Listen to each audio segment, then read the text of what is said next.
Well, hey, it's time for Ask the Tech Guys. I'm Leo Laporte. Coming up, why doesn't Google know where I live? And I'm Micah Sargent, and it's time to answer the question, should we be upgrading our AirPods Pro to the latest generation, or should we wait?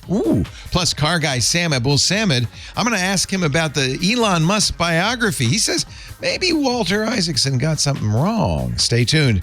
Ask the Tech Guys is next. Podcasts you love. From people you trust. This is Twit. This is Ask the Tech Guys with Micah Sargent and Leo Laporte, episode 1991, recorded September 10th, 2023, a Passel of Petabytes. Ask the Tech Guys is brought to you by Brook Linen. Experience the difference for yourself and check out Brook Linen's new fall collection for bed and bath. Visit in-store or online at brooklinen.com. And don't forget to use the code TechGuy for $20 off your online purchase of $100 or more. Plus, free shipping. And by Miro. Miro is your team's online workspace to connect, collaborate, and create together. Tap into a way to map processes, systems, and plans with the whole team. Get your first 3 boards for free to start creating your best work yet at Miro.com/podcast. Listeners of this program get an ad-free version if they're members of Club Twit. $7 a month gives you ad-free versions of all of our shows. Plus, membership in the Club Twit Discord, a great clubhouse for Twit listeners. And finally, the Twit Plus feed with shows like Stacy's Book Club, The Untitled Linux Show, The Giz Fizz, and more. Go to twit.tv/clubtwit. And thanks for your support. Well, hey, how are you today? Once again, we're plural. Woo! It's Ask the Tech Guys time. Hi, Micah. Hi, Leo. How you feeling? I feel much better. Good. Yes. I'm looking into your eyes to see if you're lying. It was a rough couple of weeks. It was. But I feel much better. You do have the green eyes of a long COVID sufferer. No long COVID, which is good. Yeah. I think I am still using an inhaler. But that's not good. Outside of that, I feel pretty. Good. Oh, so pretty. You are pretty. It's time to talk about tech. Micah and I will answer your questions at 88. Never. I always do that. It's always going downhill as soon as I say 88, 87, 24, 28, 84. Those sound like measurements. It doesn't sound good. 888-724-2884 is how you call us. That's how you call us. If you want to Zoom us, well, go to call.twit.tv. On your phone is a great way to do it, because if you go by your phone, then you've got the camera, you've got the microphone all built in. So when you head to that link, it'll say, hey, can we Zoom you? And then you'll go into a nice little waiting room with some other folks who are waiting to get on air to chat with us. Just hit that little button that says hand up, so we know that you're there, not just to watch, but to actually ask a question. So that's how you Zoom us. Yes. And you can always email, because we do emails. Mm-hmm. You were here last week when it was a weird coincidence, got 2 printer questions in a row off the top of the email stack. atg@twit.tv is the email address. Just, a weird coincidence. Weird, yeah. Weird. I don't know how that. 3. Oh, and if you call during the week to that number, 88, 87, 24, 28, 84.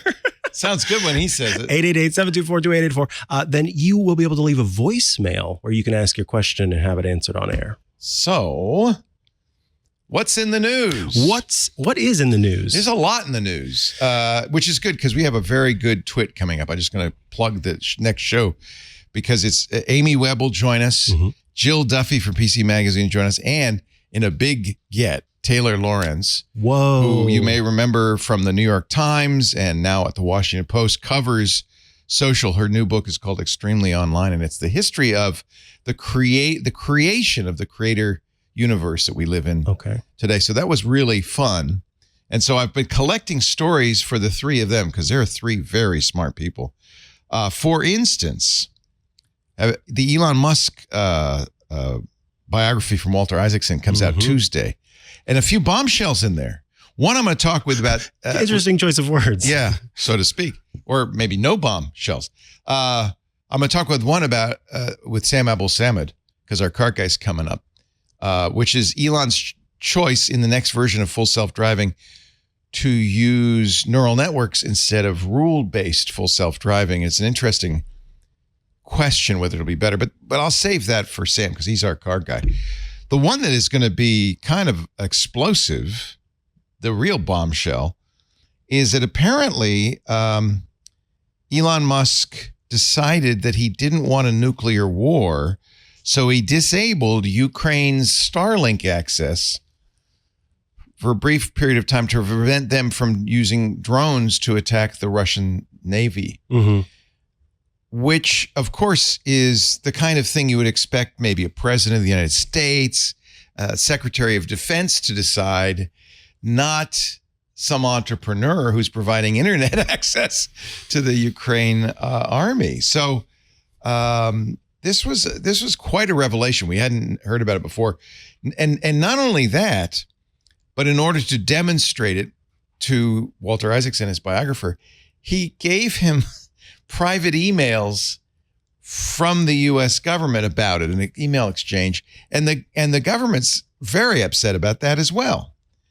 So and hasn't Walter Isaacson tried to walk some of this back now too? Yeah, he walked it back, but which is just I don't think that's what the book says versus what Isaacson is saying now. According to Isaacson, Musk secretly instructed his engineers to turn off Starlink satellite coverage to prevent Ukraine from launching a surprise drone attack on Russian forces in the Crimea. Isaacson has since said on X, on X, the network formerly known as Twitter, that contrary to what he writes, Musk didn't shut down coverage, but denied a request to extend the network's range. So they didn't have the coverage. They asked for more. He said, no, you can't have that. There's a difference. There is a difference.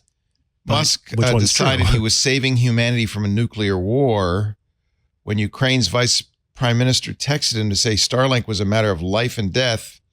Musk's texted back, seek peace while you have the upper hand. This is not what we want private individuals exactly to do. It's kind of a shocker. Anyway, nothing more to say about that, but we'll talk more about it on Twitter, I'm sure. Yeah, that's a tough thing, right? Because in the United States itself, regulations surrounding internet are one thing, but how does it apply when we're talking about international waters and other countries and a private U.S. citizen having internet access? Like, it's very wrinkly, I guess is what I'm saying. Brianna Wu said on Twitter, so all you guys who told me it wasn't a big deal that the United States was letting private industry take over its space efforts, you were wrong. And really, that's what's happened, which is the government has let more and more private industry in space and other areas take over. And that gives the power to private industry when you do it. So that's what happened. North Korean hackers have been targeting security researchers with a 0-day. That may be why everybody who uses Apple devices got emergency updates yesterday, or was the day before yesterday. And if you're using... Now, I want to say that there's a lot of people say, oh my God, you better update. It's a 0-day. Your Mac, your Windows, your iPhone, your watch, you can Windows update for other reasons. But but these are attacks that are very expensive and really targeted by nation states at dissidents, journalists, individuals in 3-letter agencies. Unless you're one of those, you and I, we don't have to worry. We don't need to worry. We should still update. Yes, but it's not a panic. It's not. Situation. Oh my goodness, have they already got me? No. You're not. Your threat model is okay. Yes, threat model is an important thing to think of. Let's see what else. I'm just looking. There's so many stories. It's hard to pick one. Oh, what about maybe we don't want to talk about this. I did see that there was a Court of Appeals that has said that several sort of government bodies have violated the First Amendment due to... Yeah, this is an interesting case. So the issue was the federal government during COVID reached out to social networks and, well, I'll say it from the point of view of the government agencies that reached out. Please take down misinformation because we're in a public health crisis and people need to hear the truth, not some nut job saying, oh, COVID's no worse than a cold. Go ahead and have it or whatever. Yeah. And I think that was a reasonable use of some agencies. The initial injunction said no government agency should ever be able to talk to a social network. And the Fifth Circuit has come back and ruled, yes, that was a violation of the Fifth Amendment. But it's important to understand that they very much narrowed the injunction. Okay. So government health officials and the FBI, according to the Fifth Circuit, likely violated the First Amendment by improperly influencing tech companies' decisions to remove or suppress posts on the coronavirus. Oh, and elections, too, because they were trying to damp down misinformation there. Oh. However, the ruling was an improvement over the very broad temporary injunction, which said no government agency can ever talk to any social network. EFF has said the new injunction is 1,000 times better than the original order. The appeals court threw out 9 of the prohibitions, modified the temp to limit it to, quote, efforts to coerce or significantly encourage social media companies to remove, delete, suppress, or reduce, including through altering their algorithms, posted social media content containing protected free speech. So they did defend your right to say things that are misinformation, Mm-hmm. and that the government can't go to these social networks and say, hey, can you take this down? Right, because that is the one instance where it actually does become a matter of free speech. You hear people talk about free speech all the time. If I post on social media and a social media company says no, that is not the They're free allowed speech to issue. do that. They're allowed to do that. If the government has an impact on that, that is where it's truly a free speech issue. So Yeah. this is interesting because while, on the one side, yes, I want that misinformation to go away. At the same time, I want that protection of the First Amendment. And this was one instance where we may have seen it kind of work in the reverse. Yeah. It's not over. I think they could continue to appeal this. They haven't decided yet. I don't think it's unreasonable if I'm the Surgeon General and I see people on Twitter saying things that are actually endangering, in my opinion, in my professional opinion, endangering Americans' health. Mm-hmm. I guess you could say you should be able to call up Twitter and say, look, I'm not telling you to take it down. Exactly. A suggestion. Just so you know, this is misinformation and we believe it's causing people to die. Because, free speech is not protected if it kills people. Right. There are limits to free speech, but the government. So I don't think it's wrong for them to do that. Now, what the judge ruled was essentially they were taking over the decision-making apparatus of Twitter and others. And if that's the case, it's not. The Surgeon General, the CDC, the White House, and those are the 3 agencies involved, should not really be allowed to call up Jack Dorsey, who was at the time CEO of Twitter, and say, change your algorithm and stop promoting this stuff. You could. See, it's hard, though, if you're the White House, if it's the president calling. Yeah. It is a little coercive to say, hey, by the way, knock it off. Right. So I don't know. The same applies if the president calls you and says, let's try to falsify this election. It does have a power. It does have a pressure. So it's understandably, just the call from someone so high up with any suggestion. But I agree with you that the Surgeon General should be able to go, look, we have data that shows that it's killing people. We want you to see this data. You do with that what you will. Yeah. This is why it's tricky. Exactly. It's very tricky. So, and I should add the FBI was the 4th agency that was involved in this. No, all 4 of those are now enjoined from ever doing that again. So, I guess that's all right on balance. But what does it do? It puts the pressure on you and me and everybody who are getting information from social networks, Facebook and Twitter. And by the way, newspapers, that we should judge it intelligently and check with experts, ask your doctor kind of thing, and try to get to the facts that we now know that this kind of disinformation may well be spread because it's legal and the government can't stop it. It's free speech. And that's true. That's one of the things about the free speech. All right. I think we have now canoodled enough on the week's news. That's my decision. I'm with you. I don't want to put pressure on you. No, the only other thing that there was to talk about was Google getting older, but I don't really have anything to say about it. Google's 25. Yeah. Happy birthday, Google. Happy birthday, Google. And you know what's 20? Oh, God. Badger, badger, badger, badger, badger, badger, badger, badger.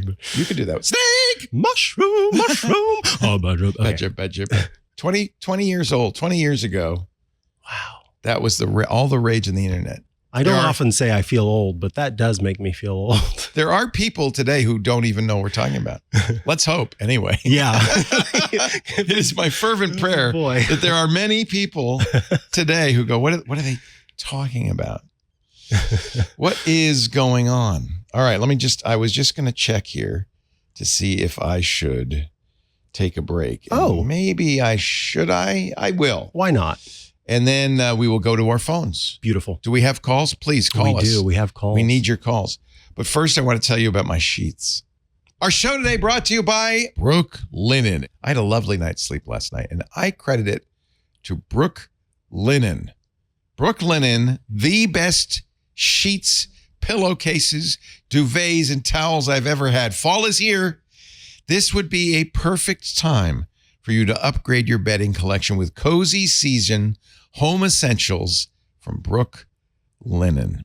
Brook Linen was founded, interestingly enough, in Brooklyn. By a husband and wife duo, Rich and Vicky, back in 2014.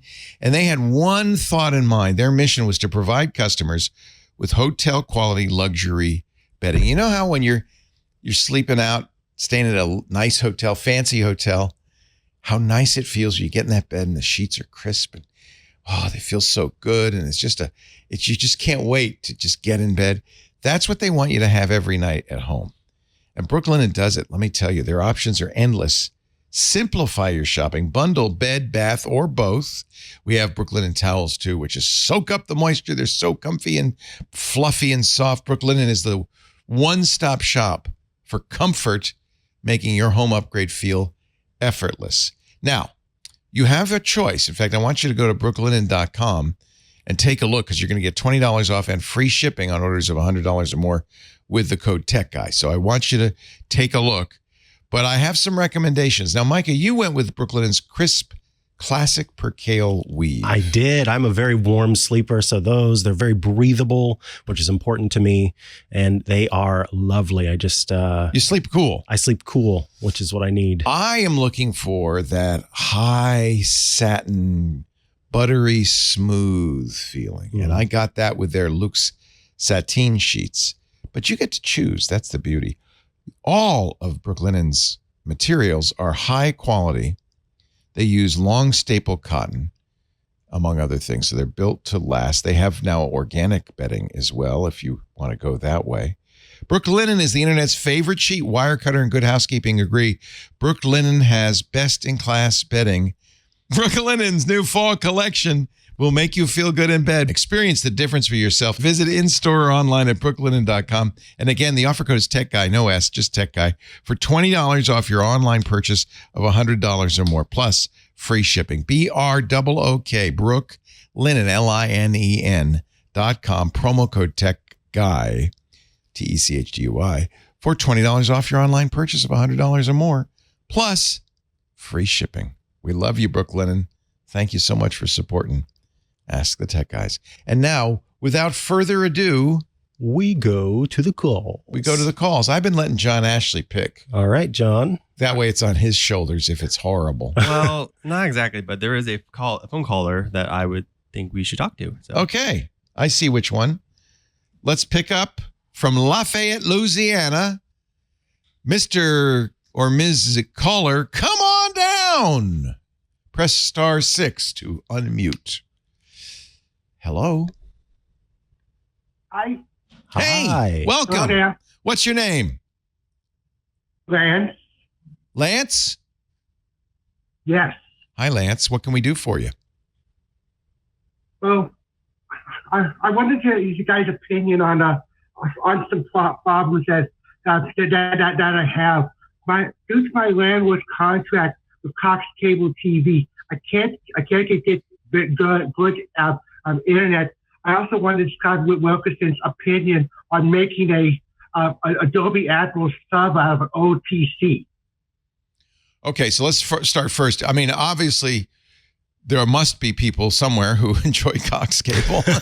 I'll tell you what, I'll find out because Tuesday we're going to do the Apple event and I'm going to be in my mom's basement on Cox Cable. Oh boy. On fiber. Now my experience when I was out there, she's got fiber, it was very good and very high speed. Both she and my sister are on Rhode Island and they have Cox as their provider. So it really will vary. And this is the case with all cable companies for a couple of reasons. One, there's a national outfit, but then each local cable company is an individual franchise. So in Lafayette, and if you go to the office, there's that Cox Cable office. That's the local franchise. So they have a certain amount of flexibility in how they operate their business. And it may be one of the things that a cable company can, one of the dials or knobs they can turn is how much bandwidth they provide to the neighborhood. So the way cable works, they buy a Passel, that's a technical term. They buy a Passel of petabytes from their upstream internet service provider, which is, going to be one of the big backbones or something like that. They buy that and then they parcel it out to neighborhoods. Each neighborhood, and how big is a neighborhood? Well, it depends. Again, this is another thing that varies, but each neighborhood will have its own head end that they connect into for the internet. So maybe they're buying 100 gigabits per second. Mm-hmm. And they say, well, we want to give Lance's neighborhood 4 megabits or whatever, let's say 4 gigabits, because there are 1,000 customers there and they're going to divide that. And with 1,000 customers, remember, not everybody's online all at the same time.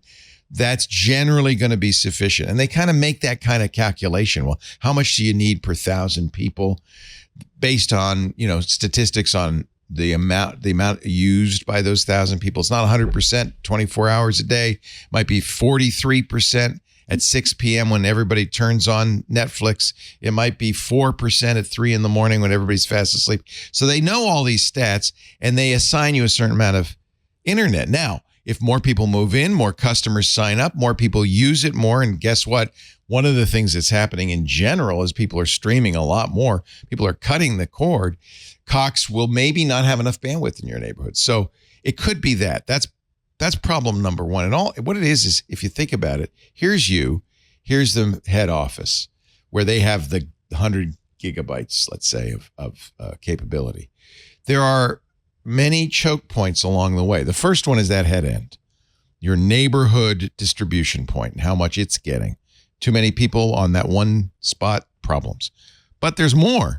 Because then it goes to your curb and then it goes into your house. I've had problems with my cable where the guy came out, checked my house. They have meters. They say, well, the signal's bad, and checked it all the way up to the outside, to the curb where it was, we have underground cables, but in your case, it might be coming through the telephone poles.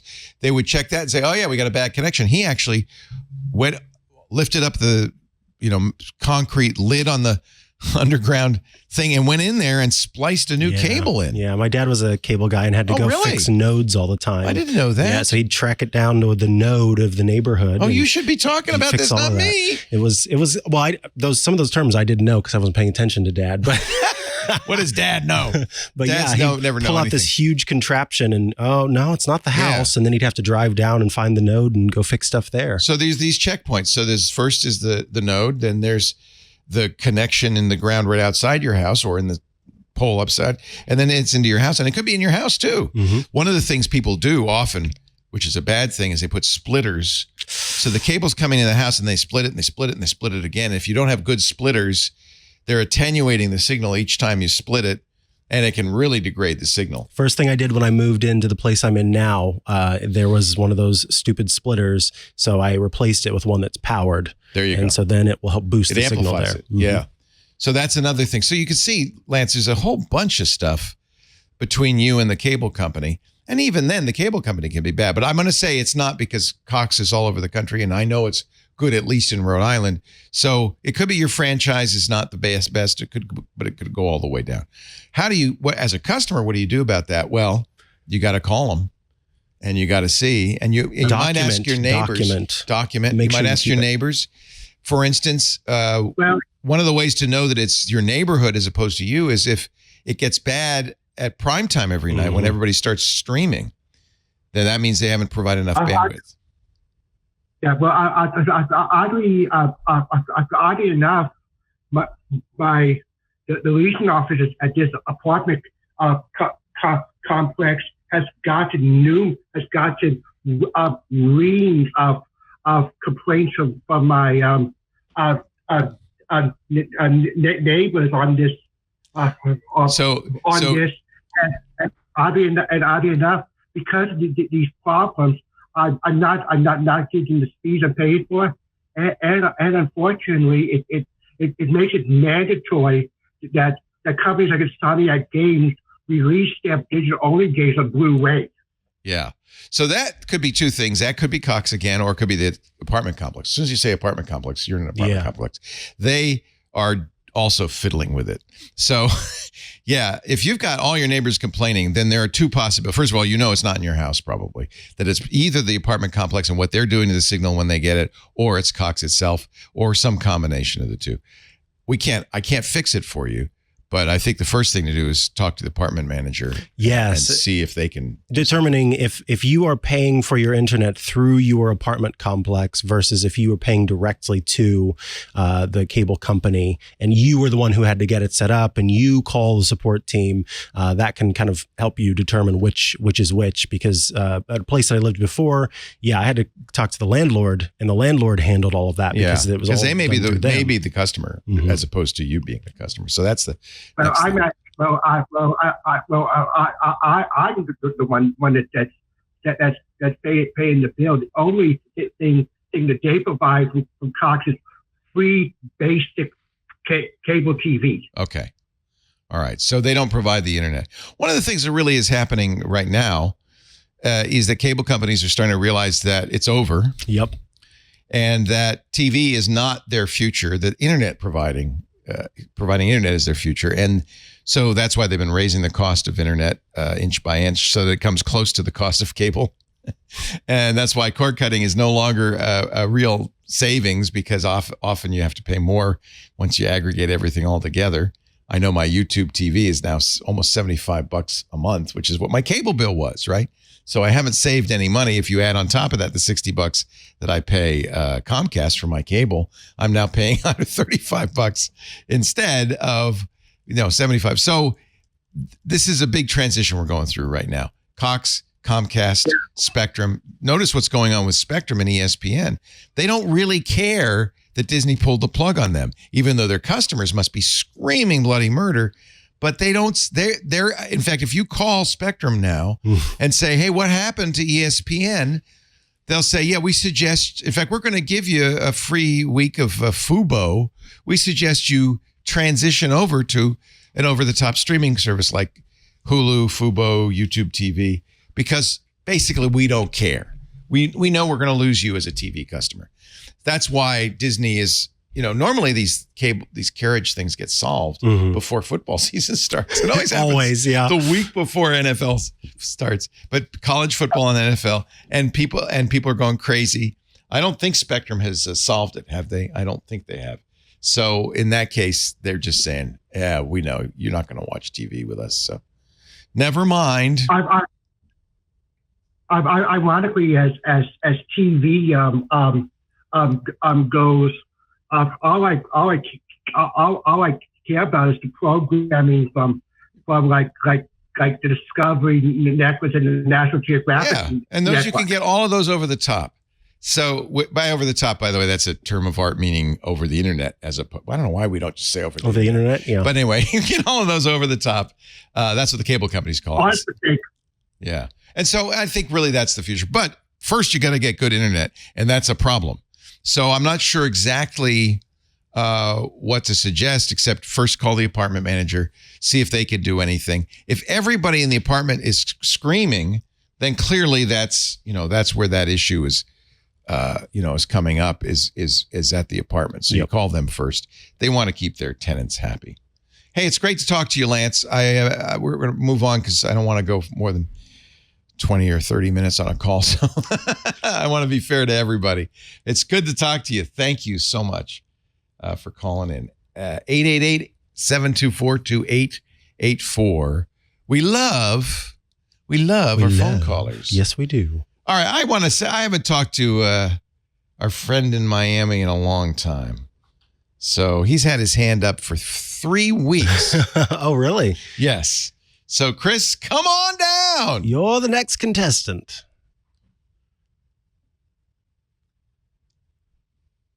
Oh, did he hang up? No, he's in the on-air room. Okay. So we're just waiting for the unmute. Unmute. Unvid. Oh, well. I don't hear anything. Should I go to John? Yeah, let's go to John. All right. I'm pushing buttons, but nothing happens. Hello, John. All right, I think we do have John. They're here. They're just muted. Yeah. Hello. Hello, Hey, John. Where are you calling Can you from? hear me? I hear you. I'm calling from Leesburg, Virginia. Beautiful Leesburg. That's right. It's in northern Virginia. It's near Washington. Yeah. It's a little town with historic districts and all this stuff, which, is okay. It's okay if you like history. If you like old stuff, I guess. Yeah. Yeah. The streets are too narrow, and there's flower pots in the middle. And since I can't see, it makes walking a little bit of a pain in the neck. It's not cobblestones, I hope. Sometimes it is, sometimes it's not. Do you use a stick? Yeah, oh yeah. Yeah. So it seems like that would be hard on an uneven surface. Well, it's not. But when they put obstacles in the way, then you have to veer left, you have to veer right. Yeah. So it's a little bit annoying. So I have a few questions here for you. Yes, indeed. If you don't mind. I bought this Keychron QDR Pro. Oh, I hope on my recommendation. I love my Keychrons. Well, yeah, it was. And I wasn't sure which, because there's a lot of different options. So I chose the brown switches. Yeah. But when I bought it, there was a sound file that made clicking noises on the order page, but there's no clicking noise. Was that a mistake? Was that wrong on their part? Well, I've looked at those YouTube videos Keychron makes really expensive. Mm-hmm. John, can you hand me my Keychron? It's right over there. Expensive keyboards, over-engineered, or yeah, 100-pound keyboards. That's right. It's a combination keyboard and weightlifting exercise. Yeah, they're very heavy, but you want heavy because that means they're solid, right? And you're banging on these things. This is a wireless Keychron. I have one at home as well. I think this is the Q1. I'm not sure which one I got. But one I got red and one I got brown. Like a lot of fancy keyboards, you could choose the electronic switches. And some are more clicky than others. And they have YouTube videos. And, they turn the microphone up pretty loud. Yeah, it gets the ASMR mode. So, I can you hear the clicking on that? A little bit. Yeah. But on mine, I don't hear any clicking. No clicking at all, huh? You want clicking? No. It'd be nice, Well, I've never returned anything to Keychron. They're in China, but I think that they probably, this is a $300 keyboard, given the cost, might mean. Yeah, I couldn't get it on Amazon. I had to pay $20 shipping for it. Yeah. Yeah. They ship from China direct. They may not be in China, but they make them in China. Well, I got it as quick as I did. I thought it was going to be. No, I was surprised how quickly they came too. They really. I am very happy with them, but I think you should be able to say, I don't like these switches. They don't have to send you a whole new keyboard. They can literally replace the switches. So, that's one of the advantages of these. These are basically, you can disassemble them and change the switches. Apparently, cherry blue and cherry green are much louder than. I don't think Keychron sells cherry anymore. I think they sell their own keycaps. That's why. It was brown or banana, right? Or that was the thing. I can't remember if these are red or brown. I'll have to look. Hi, I think those are browns, Leo. These are browns. But the click coming from the blues and the reds, that usually comes from like an internal mechanism. There's something. Yeah, the click is coming from hitting the back. Your click is coming from bottoming out the key. Right. That's Benito, who knows everything. Yeah. Benito's our third tech guy. So you could tell these are brown just from the sound. Yeah, because I have browns too. Yeah, I like the browns. I don't want them to be too clicky because I'm on the air, right? You don't want to hear me typing. Right, yeah, sure. But you want clicks so that you know you've hit the key. Yeah, although, it's pretty good, even without the clicks, it's great. There's a lot of I love these because there's a lot of travel. That's supposedly better for you than the chiclet keyboards. Better for your carpal tunnel, your repetitive stress injuries. Yeah. I like it because I know I hit the key. I typed it. It just makes it easier. Exactly. And of course, you're a touch typer, obviously. So really knowing, where the home row is and knowing you've hit those keys, that's very important. And the F and J are so indented. It's wonderful that way. Yeah, they're not only do they have a dot on them as most keyboards do, but they are more indented. Isn't that wild? That's right. And so you can feel that your finger, your index finger is right where it belongs. Exactly. Yeah, I'm not a touch typist. I'm a kind of like a fake I always thought you were. I don't have to look at it. So I guess I am, but I'm kind of more like I learned on my own. I never studied it in school. You studied it in school. Yeah, we had to learn in school. You had, Mrs. Avery teach you and whoever. And actually, her name was Mrs. Typewriter. Mrs. Typewriter taught him. Yeah. And not Mavis Beacon. Mavis Beacon didn't teach you. Mavis Beacon was her teacher. Oh, okay. Yeah. One thing I like, this would be of complete uselessness to you, John, is you control the LEDs in the background. And I've got it set up so it lights up briefly when I hit a key. That's kind of how I know you can't even see. Oh, I see. Yeah. Now, there's a funny dial on the keyboard around. Yeah, that's volume. What is that? That's for volume. Volume of what? For your computer. What do you mean for what? You haven't do anything. Well, it works with Mac and Windows. There's a switch on the back that'll tell you whether you're on a PC or a Mac. Yeah, I have the switch, but the volume. It doesn't do anything. Is a round knob. Yeah, that's the volume. It works on both my Linux machines and my Macs. Without any configuration, or did you have to do? No, it worked out of the box. Wow. And if you push it in, it mutes. Yeah. Really? You can program that knob to do whatever you want. Yeah, it's programmable. Yeah. In fact, they have special. What's the name of the Keychron software? There's some weird special software. Yeah, it's like QMax or something. And so that's software you can install, and then you can totally program every function of this. In fact, the one I have at home has 4 programmable function keys on the left that's really? Yeah, I think that's a Q3. I can't remember. What do you use, Benito? Okay. You like Keychrons too? I have a Keychron. I have a Q5. Mine's the shorter ones, the slim. Yeah, this is 75%. I think it's a little smaller. But I see. I wanted the numpad, so that was the other. Yeah. So you got a bigger one, yeah. I got 108 keys, according to 108. What do you do with all those keys? That's right. Well, there's some keys that indicate that they're F13 and 14. Yeah, I like having F13. Mine only goes to 12.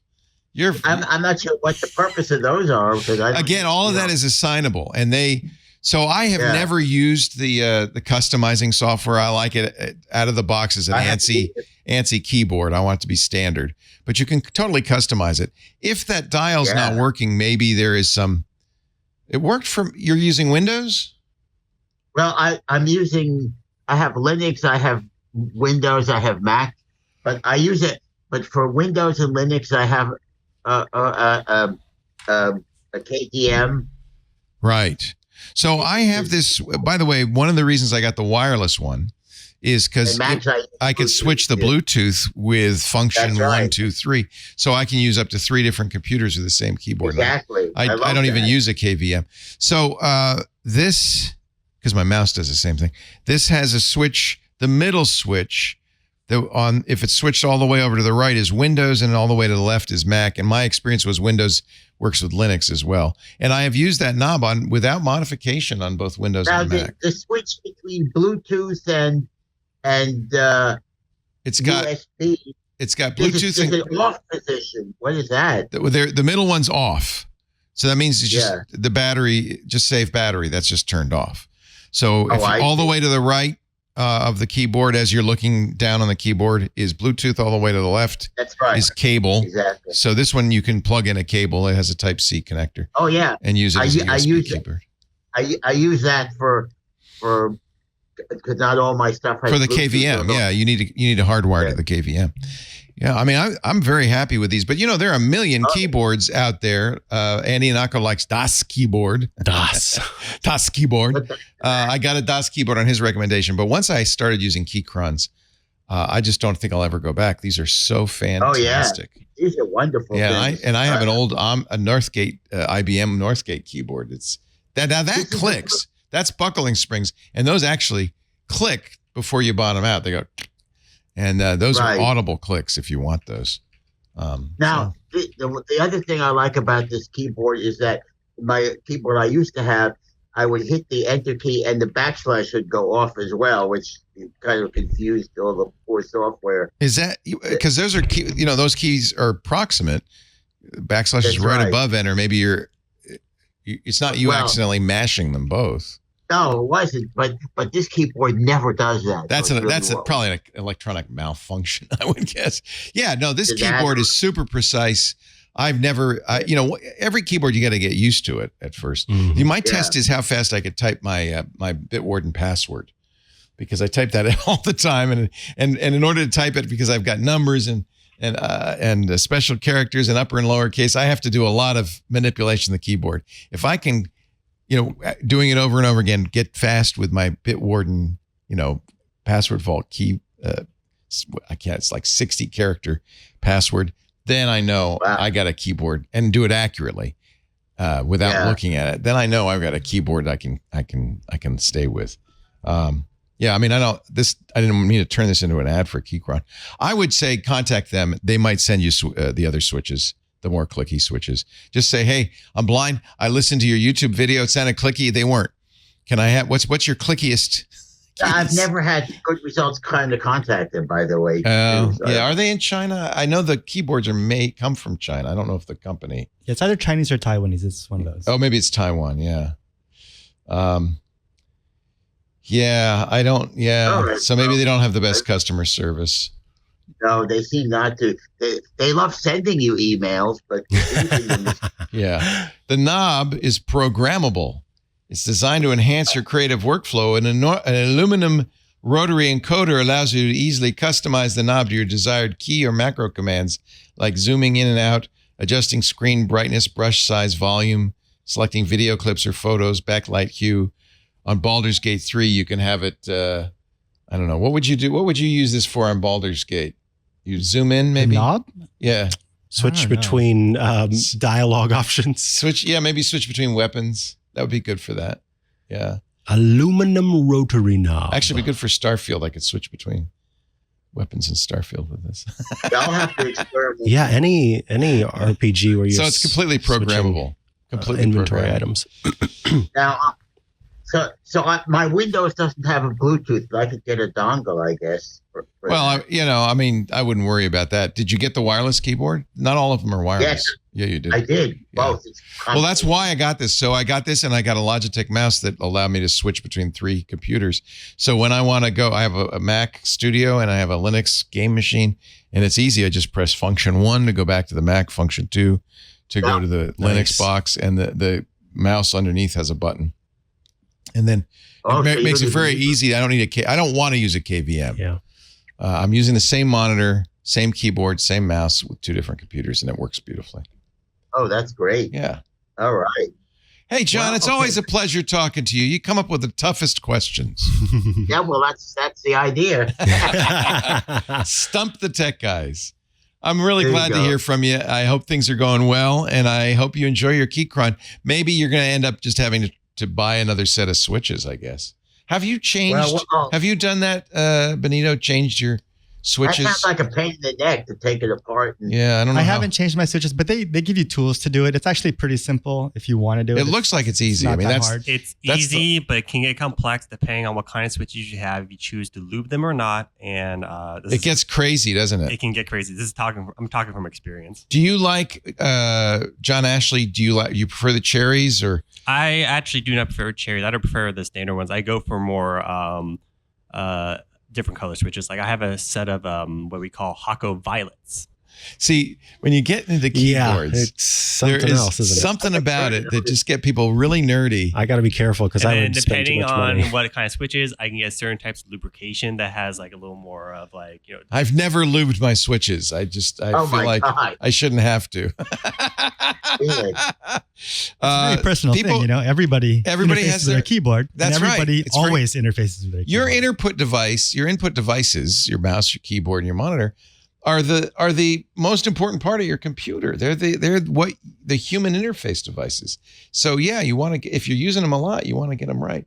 And you're a musician, I know, and a gamer, Benito. So you have some specific demands on your keyboards. John Ashley, I don't know what you do at home, but you obviously care about your keyboards as well. It's interesting. We got a bunch of keyboard nerds. keyboard nerds And here. a hot tip: what are if they you live called? in the area, in the Bay Area, there's a local retailer that sells Keychron stuff. No. Yeah. So Oh, you can go really? in and try them. Wow. John, you got to move out here. Forget Nova. That's Come right. out here. No. So where's the retailer? Central Computers. Oh, I love Central down there in the Mission. There's like a bunch of them. Yeah. I did a video for them once on how to build a computer. So I mean, I guess you could also order parts from them, Keychron parts from them, if you want to get. Oh, that's if you a want good to shop point. locally. Yeah. That's for the Bay Area. There might be somebody in Nova. They deliver too. So if you want to shop on their web store, you can. Central have it Computer. delivered. Yeah, Central Computer. Yeah, they are real Wow. nerds in there. Oh, really? Someday I'll get Wow. my VHS. It's actually, I think, in my office, the VHS I made for them. I cut myself as I was working in the case, and they didn't edit it out. I started, I go, I'm bleeding. Well, don't do that. And then let's show you what else you should. Just try not to cut yourself on the case. I thought you were going to say they came out and just wrapped your finger while it was still going on. They didn't even wrap my finger. They Wow. just they kept turning the camera. They didn't What stop. are keyboard nerds called? Key babies? Key babies, sugar daddies, key If babies. you want to go with that, Mike, we can coin that a term. Hey, all you key babies Keynuts. out How there. about keynuts? Oh, Keynuts. Keyholes. I have another question if you have time. I'm a but- keyhole. Go ahead, John. The other question is, I have an AirPods Pro, Mm-hmm. and is the sound much better, or is it worth getting these second generation AirPods Pro? I think so. Yeah. So I had my AirPods Pro for a long time, and they started to not be as good as they once were. Really? There were a bunch. Yeah, I had some sound issues with them, some clicking and stuff, and most of that was covered under the extended warranty that they had. But my dog got a hold of one of mine, and so I knew that when I took it in, they were going to say, "Well, there are dog marks on it. That's why it's broken, not because it's just Your dog ate your AirPods. my dog ate my AirPods." So I had to upgrade, and what I was so happy that I did. The second generation, the noise cancellation is better. I think so. Noticeably. yeah. Plus, firmware update coming for them in the next week or two Mhm. when Apple pushes out iOS 17. Conversation awareness and all these new features. some special. What I love is that over time it learns your behavior, and it will change the volume if you want it to, depending on what you're listening to. So if they notice that you, when you're listening to spoken word stuff, turn down the volume or turn up the volume versus when you're listening to music, it's another way. Then it starts to learn Really? that and can That's automatically set how the these volume. devices should be. We're attaching them to very smart computers. Mhm. They should learn and get better over time. That's really cool. I didn't Yeah. know they did that. Yeah, That's it's super really cool. cool. I may have a little bit of hearing loss, so that would be great. To get that. You can to also work get better. Mimi, which is a nice little app for your Yes. iPhone to do a I hearing tried test. that. Yeah. It doesn't work with voiceover though. Oh, that's no. really. See. I'll reach out to the developers too. Oh, do you know those guys? No, I tend to do that. Like, Yeah. getting out to them and saying, "Hey, look, we've Consider heard that they're Your whole audience. Exactly. And if you think about it, a hearing test should absolutely support accessibility Yeah, for crying out loud. Imagine, but yeah, it kind of it doesn't work right. I mean, they tried, but it doesn't quite make it during the test itself. Yeah. Yeah, because it needs to, obviously, or you won't be able to, because what it does is it plays beeps in your ear and you have to tap That's your right, phone, so- yes or no. I heard that. Is there going to be an AirPod Pro 3? is there going to be one and two? We've heard there? rumors. I don't know if the pros are going to get an upgrade or if it's just going to be but probably we'll see new AirPods Pro. So you may want to wait Because then No, you're, it definitely. yeah, because then you're doing a huge upgrade from AirPods 3. If they're going to do it, they're going to do it Tuesday, right? Yeah. They're not going to. Yeah, In this fact, won't the be latest late, rumor is there won't even be an October event. Yeah. Mark Gurman says he doesn't think there's going to be enough to make that worthwhile. If they announce new AirPods, the only reason they might be, the Ming Chi Kuo said, no, not till next year. Next fall for the AirPod Pro 3. But the reason they might want to update them is because they're getting rid of the lightning jack we hear on the iPhone. And that's they'll be the last place that still uses a lightning. I mean, the last, current product. If you have an old Apple TV remote. I like the lightning only because you can't put it in wrong. Well, yeah, that's one thing. Well, the USB is also true. But if I have to switch to USB-C, that I have this camera kit that's not going to work anymore. Right. But you might not need it anymore because. Well, yes. Well, the point is, I have a DAC that I like to use my wired headphones with. I do because I love I have an old P7 which may be old, but it still works quite well. We're going to hear a lot of complaints if, when they go to Type-C, and it seems pretty clear they're going to do that. I think we'll get adapters as needed. And it stinks to have to buy adapters, but I think Apple will offer. Yes. Yeah. I have lots of adapters around here. Yeah. I look forward to the day when I only have to have a Type-C Me too. charger for everything. That will be nice. One charger to rule them all. I'm going, as you know, to be my mom's flying out tomorrow, and I'm packing together my kit so that we can stream on Tuesday, the Apple event, Mac Break Weekly. And everything is Type-C except for my iPhone. So I have a bunch of Type-C cables. And as soon as I get there, I'll have to have that one lightning cable because I'm going to use my iPhone as the camera. I decided. Oh, nice. Do you prefer now you use eCam for iOS today? Yes, to show the phone on screen. But when it comes to actually being a camera, Camo is the way. Or continuity camera. Yes, continuity camera does. Yeah, that's true. You can use continuity camera. It just doesn't have as much control. Yeah, I think I'll use Camo. John, I'm going to, by the way, call in about half an hour early to make sure my setup. I did some stuff. I bought some stuff, Alex Lindsay. Oh boy. Jeez. I got some of these nano lights that Alex uses. They're just fluorescent tubes. And I got 3 of them. And what temperature? I don't know what temperature I should set them at. 56? Is that going to destroy your RF connectivity? No, they're designed for this. And Alex recommended them. So I would hope if it buzzed on the, they're battery powered, so that they don't get plugged in. Okay, maybe. How tall are they? They're not that big. Okay, they're not that big. I should have brought them in. Yeah, I'm curious. But I got a whole kit just designed for this. Alex or somebody recommended a 30-inch gooseneck clamp that you put on and your phone holds it. But if my phone goes up and down, that won't be good. I'm bringing the microphone I'm bringing is a Sennheiser drum microphone that I really like. So we'll see how that sounds compared to the PR40. Yeah, it's going to be fun. And then you're going to get to see my mom's basement. My mom might even totter in and say hello. I'm hoping she will as we do. I'm going to do 2 shows from there. I'm going to do. We love Mom. Yeah, Mom's great. I'm going to do. Wait, who was that? Was that Chris? I think that was, Chris from Miami. Hey, John, I'm going to let you go. We're waiting for Sam Abuelsamid, our car guy. I'm going to ask him about this new full self-driving thing that Elon said. But since we've got Chris from Miami chiming in, you figured out how to unmute, huh? I did know. Well, you know what? I'm here now. Video is on. Everything. I was thinking about Mom because she hasn't been anywhere, and I so miss her. And then I sent a message to Lisa. Let Leo know that I'm sending some prayers to Mom and to the family and everything. Chris, Mom, you're sweetie. I'm going to. She should chime in. I mean, I'm way down. Well, here, kind of I told her, and actually I'm not really in her basement. Although she has a basement. I could go, but it's like a dungeon. But I could go down Wait, there. hold on. I love this. This is a fake story. There is no basement. Well, just because, you're supposed to say, hey, Chris. You're supposed to say, I'm in my mom's podcasters basement. are in their mom's basement in their jammies. I just flip over. Yeah. But actually, it's because I want to Ethernet into her cable modem. So it's like her office or something? So it's her office, which is next to her bedroom. And so she'll be there. She says, I'm looking forward to listening. I hope she comes in and says hi. She's very self-conscious because she's gotten old.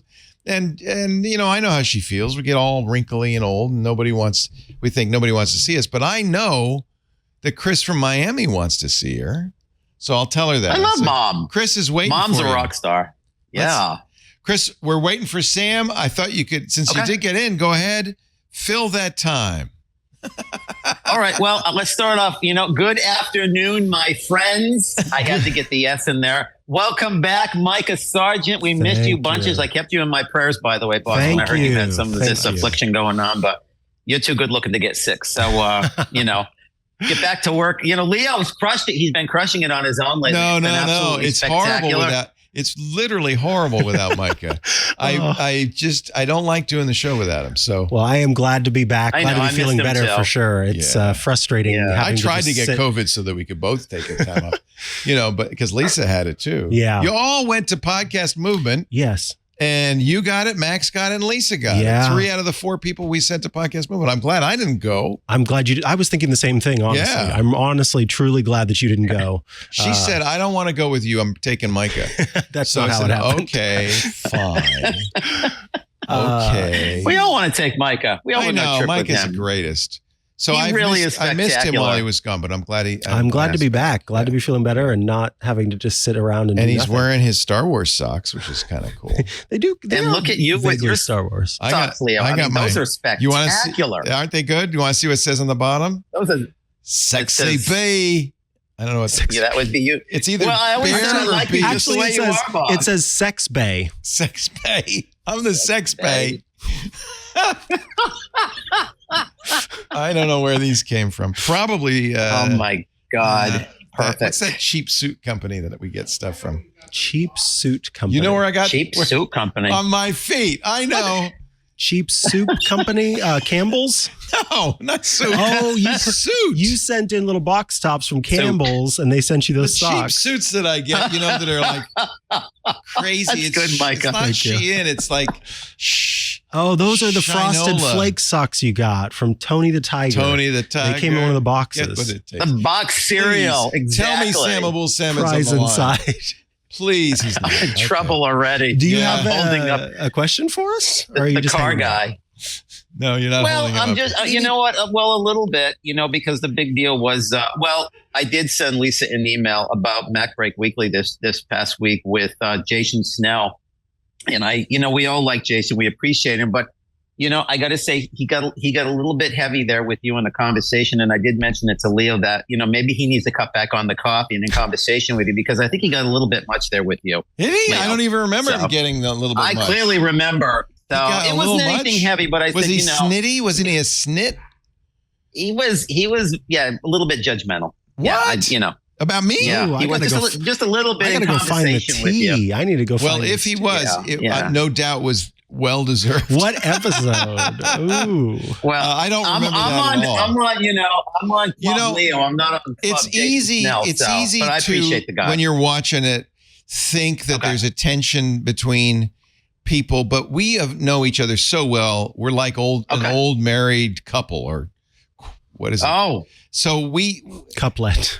Foursome. I thought anyway, we were in a relationship. Okay. We all know each other really well, and as a result, we sometimes sound like we're beefing, but it never really is. Chris just doesn't like it when Dad and Dad fight. That's all. Dad and Dad love to fight. That's what Dad and Dad live for. All right, we got to go, Chris. Sam's here. Sorry, Chris. Thank you, Chris from Miami. Sam's here. Have a safe flight, Leo. Thank you. Bye, I'll see you in Miami if the plane gets diverted. Knock on wood. That's just it's like a horrible situation to be diverted to Miami. Seeing him in Miami, something's gone terribly wrong. My flight is to Boston. Sam Abuelsamid is principal researcher at Guidehouse Insights. He is the host of Wheel Bearings, the Wheel Bearings podcast, and he is my car guy, our car guy, and he's going to join us in just a moment. Our show today brought to you by Miro. We love Miro. Actually, Mike has done a great Miro template for us. What is Miro? Quick question before I answer that one for you. Are you and your team suffering from context switching. Oof. You know, they say, and I think this makes sense, the reason when you get up and go into the other room and then forget what you got up and went into the other room for was that going through the door to the next room is a context switch, and your brain goes, forget what I was doing, what's new? And you forget what you were doing. This is a problem with Teams too, where you're going from tool to tool or tab to tab in your browser, and you lose stuff. It just goes because you're context switching. You're going to lose information. You're going to lose ideas, maybe their best ideas, but you don't have to switch. You don't have to do that because with Miro, there's no context switching. It's all there. What is Miro? Now I'll tell you. Miro is the collaborative visual platform that brings all your great work together no matter where you and your team are. It's really good for teams that are in different areas, hybrid work teams, especially if you're in different time zones. That's when you really can lose detail and information. But with Miro, you've got a single source of truth. Everything comes together in one workspace online. And by the way, it does integrate with all those tools you're using. So we use it with Zapier and Google Drive and Slack, and all the tools we use all get integrated in, which means you're not leaving anything behind. You're just gaining. In fact, go to the Miroverse. Look at all the things people are doing with Miro. Miro's capabilities, so much more than a whiteboard. It's a visual collaboration tool packed with features for the whole team so you can build on each other's ideas and build your future. You'll shorten the time to launch. Your customers get what they need faster. With Miro, you only need one tool to see your vision come to life. Planning, researching, brainstorming, designing, feedback cycles all can live in the Miro board across teams. Faster input means faster outcomes. In fact, Miro users report Miro increases project delivery speed by 29%. View and share the big picture overview in a cinch. You can zoom in to see the details, zoom out to see the 30,000-foot level, and everyone has a voice. And you know, when everyone has a voice, everyone can tap into a single source of truth. Your team stays engaged, invested, and happy. They know they're being heard. They know where you are right now. They've got Kanban boards and swim lanes. They've got everything you need. Cut out any confusion on who needs to do what. You can map out all the processes, all the roles, the timelines. There are a variety of different templates. You like swim lanes? They got that. You like Kanban? They got that. Strategic planning is easier when it's visual and accessible. You could tap into a way to map your thought processes, your systems, your plans. And the whole team is engaged. They not only view it, they have a chance to give feedback as well. And if you're feeling some meeting fatigue, Miro users report saving up to 80 hours per user per year. That's like an extra 2-week vacation every year. And all that just from streamlining conversations and feedback. If you're ready to be part of the 1 million users who join Miro every month, I've got something for you. Your first 3 boards are free. So now you can start working better together for nothing. Miro.com/podcast. This is the best way to see what Miro can do for your team. Timers when you're in your Zoom meetings, icebreakers. I can go on and on. I love Miro. It's so powerful, so cool. And it is what you need, what you want it to be, no matter what you need. Miro, Miro.com/podcast. We thank him so much for supporting Ask the Tech Guys. Hi, Sam Abuelsamid. How are you? Hello, Micah and Leo. How are you guys? Great today? to see you. Well. I wanted to ask you, I'm sure you have something you want to talk about, but you know me, I like to derail the conversation immediately. I'm good with that. In the new Walter Isaacson biography of Elon Musk, which comes out Tuesday, there have been numerous kind of revelations. One of them was, and maybe you knew this already, I hadn't heard it before, that Elon at some point decided we are not going to do full self-driving the way we've done it in the past. We are going to use our natural advantage because every Tesla has a camera, and they apparently have millions and millions of video clips from these Teslas, including, I guess, mine. I didn't even know they were recording them and saving them, that they can use to train full self-driving. So they decided to take advantage of something that they really have a moat. no one else can do this, and train their next generation full self-driving, which is not out yet, on these videos instead of the way they've been doing it. Had you heard this before, or was this a revelation? Actually, I think Mr. Isaacson has misunderstood what he was told, much as, I think many people made the same case about this. Oops. Really? Oh, no, that was me. Yeah, that was me just going, what? Yeah, maybe you couldn't hear me. Yeah. I mean, just as, many people said about his Steve Jobs book, Tesla has been grabbing short video clips from customers' vehicles for years and doing this. Yeah. This is how they've done it all along. Oh, because unlike most companies that are developing automated driving systems, Tesla does not really have much of a notable fleet of internal vehicles that are out just collecting data. I mean, you've seen Waymo and Cruise and other vehicles driving around San Francisco for years, learning with test drivers in there. Learning. They're just recording data constantly, and the difference is that they are capturing all of the data from all of the sensors for the entire drive. They will typically, those cars will come back to the garage at the end of a shift and offload, several terabytes of data into the, and upload that onto the servers of those companies. And then that gets processed and they pick out the relevant things, any anomalies from that data, but they capture 100% of all the data. Tesla doesn't do that.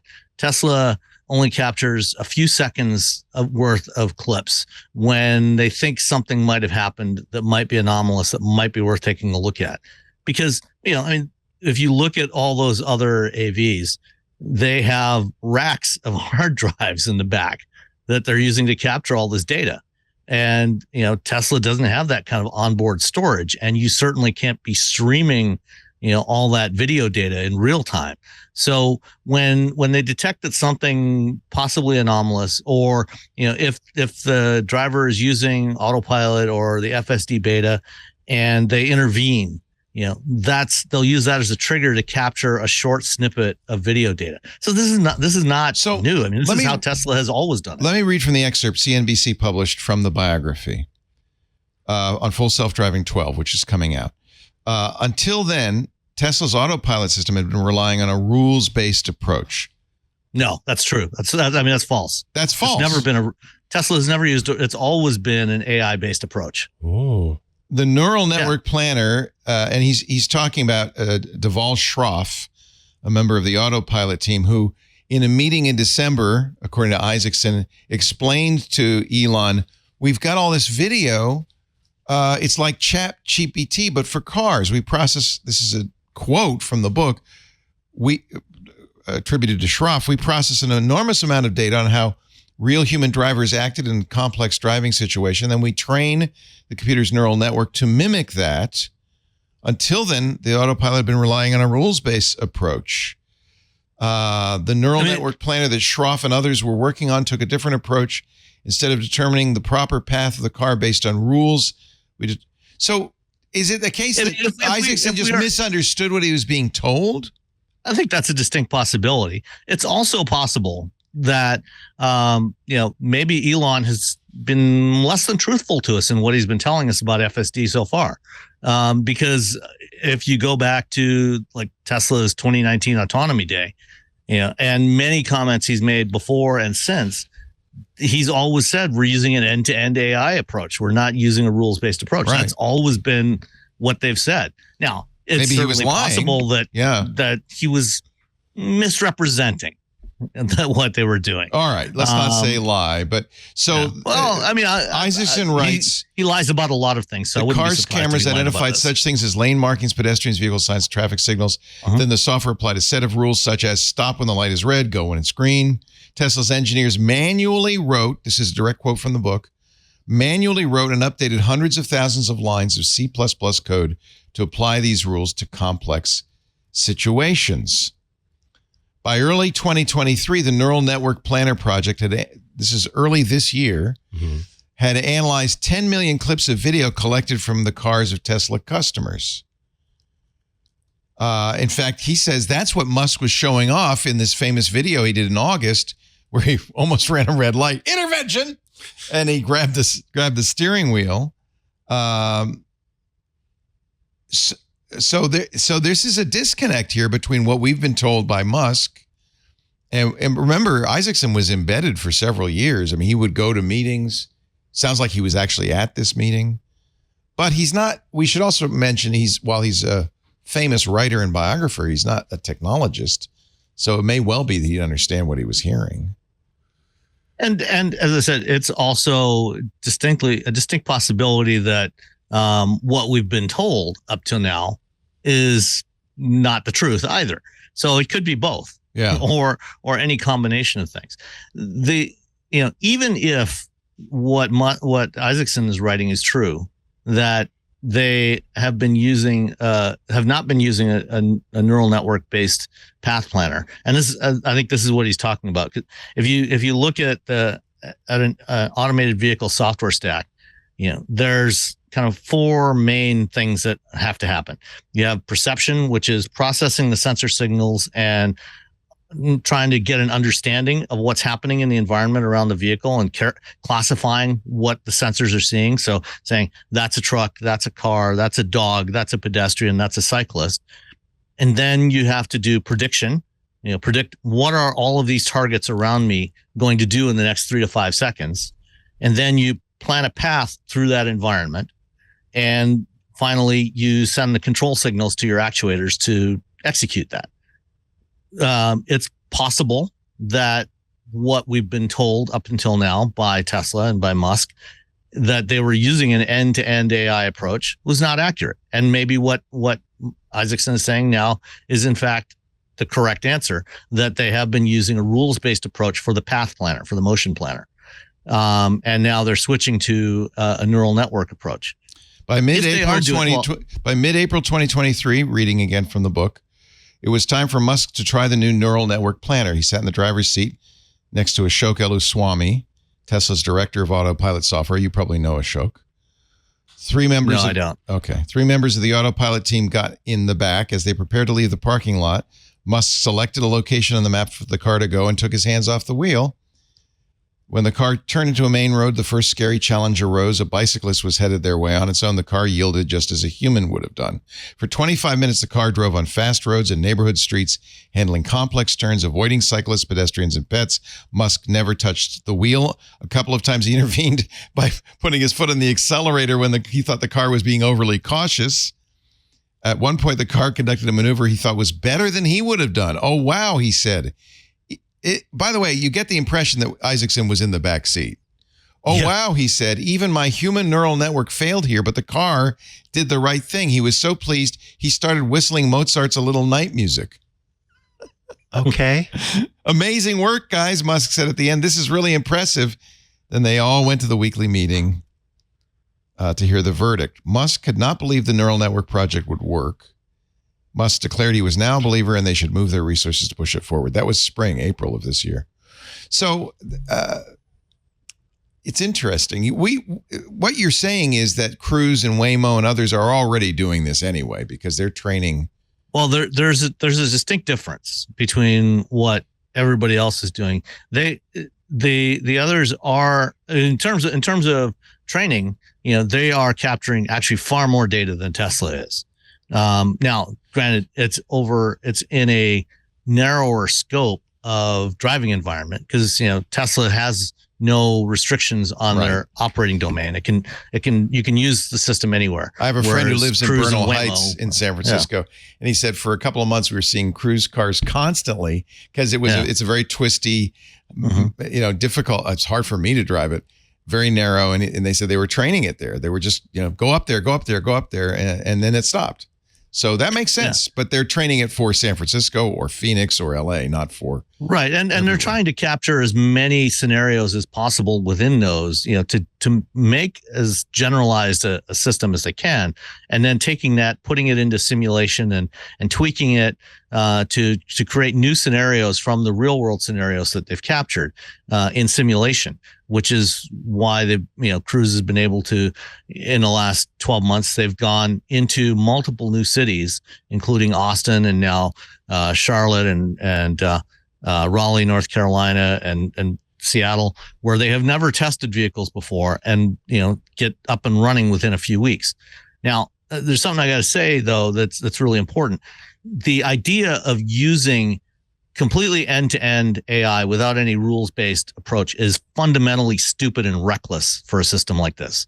Because as you and I know, these systems don't have a fundamental understanding of their environment, of what's going on. They're doing pattern matching, and to allow systems like that to be used without any kind of extra oversight in a safety critical situation like this is really dumb. Well, here's the example that actually. Go ahead. Let me finish. What other companies do is they utilize AI for some of these components, like the path planner and the perception, but they also utilize rules-based systems as guardrails to limit what the AI can do.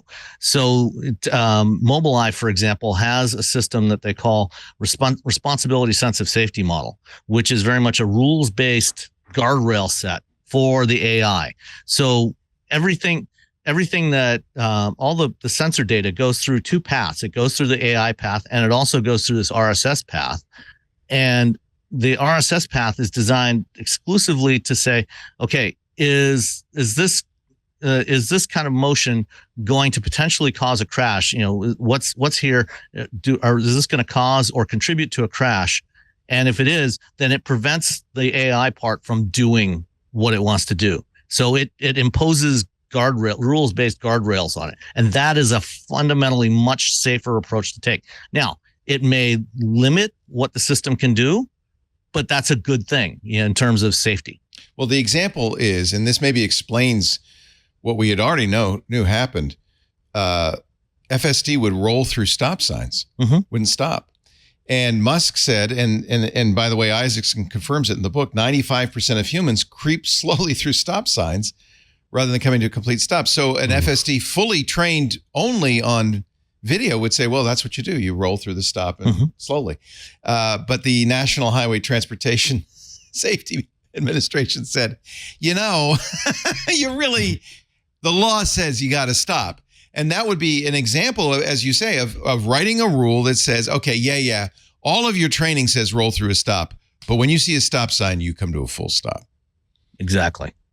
And this week I was in Munich for a couple of days for the IAA Mobility Show, which is their big auto show now that replaced the former Frankfurt Motor Show. And I actually had a chance to go for a ride with Mobileye in a Zeekr 001, which is it's a Chinese vehicle, Chinese brand vehicle from Geely Group.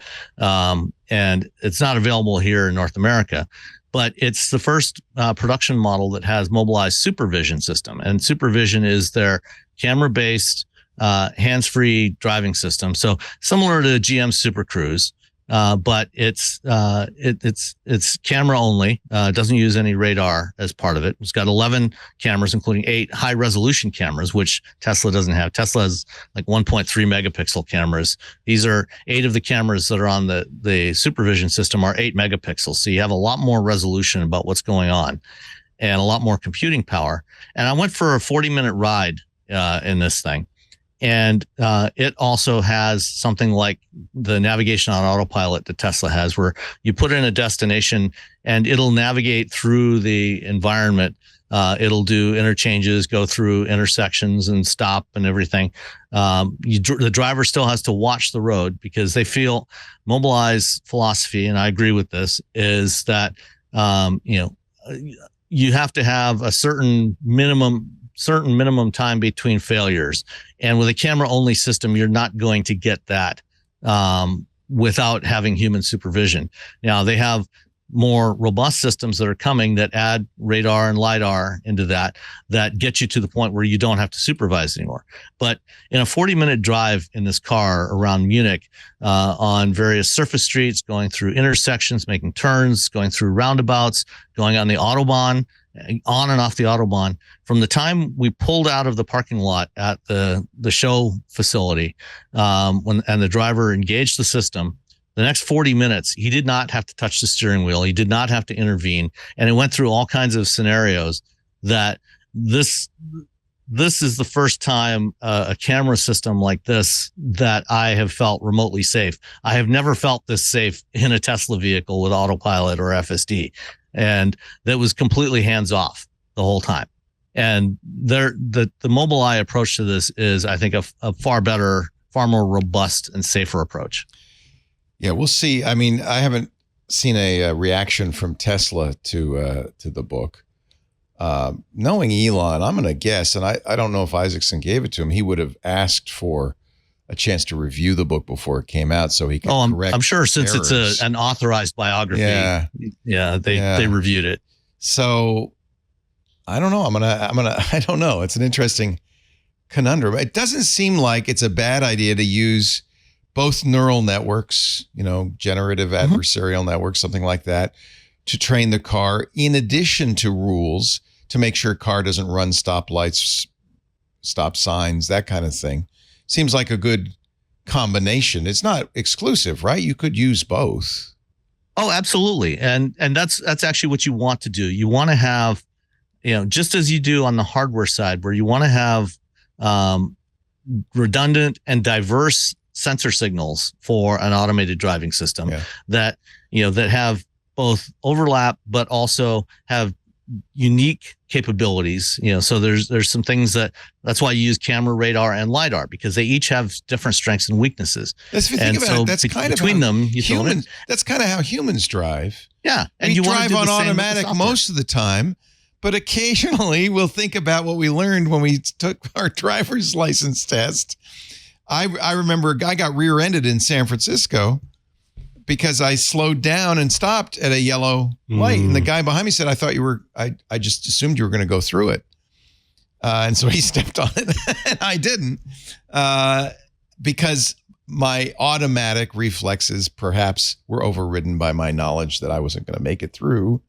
And that was going to be a red light, and that's why he should have been looking for your brake lights. He should have followed his rules. He should have hit the brakes too. He should have followed rules instead of his gut. Yeah. It's kind of like that, isn't it? Gut driving versus, really. As I was saying, just as on the hardware side, you want redundancy and diversity. You want the same thing on the software side. You want at least two distinct, unique algorithms that are processing the same information in different ways.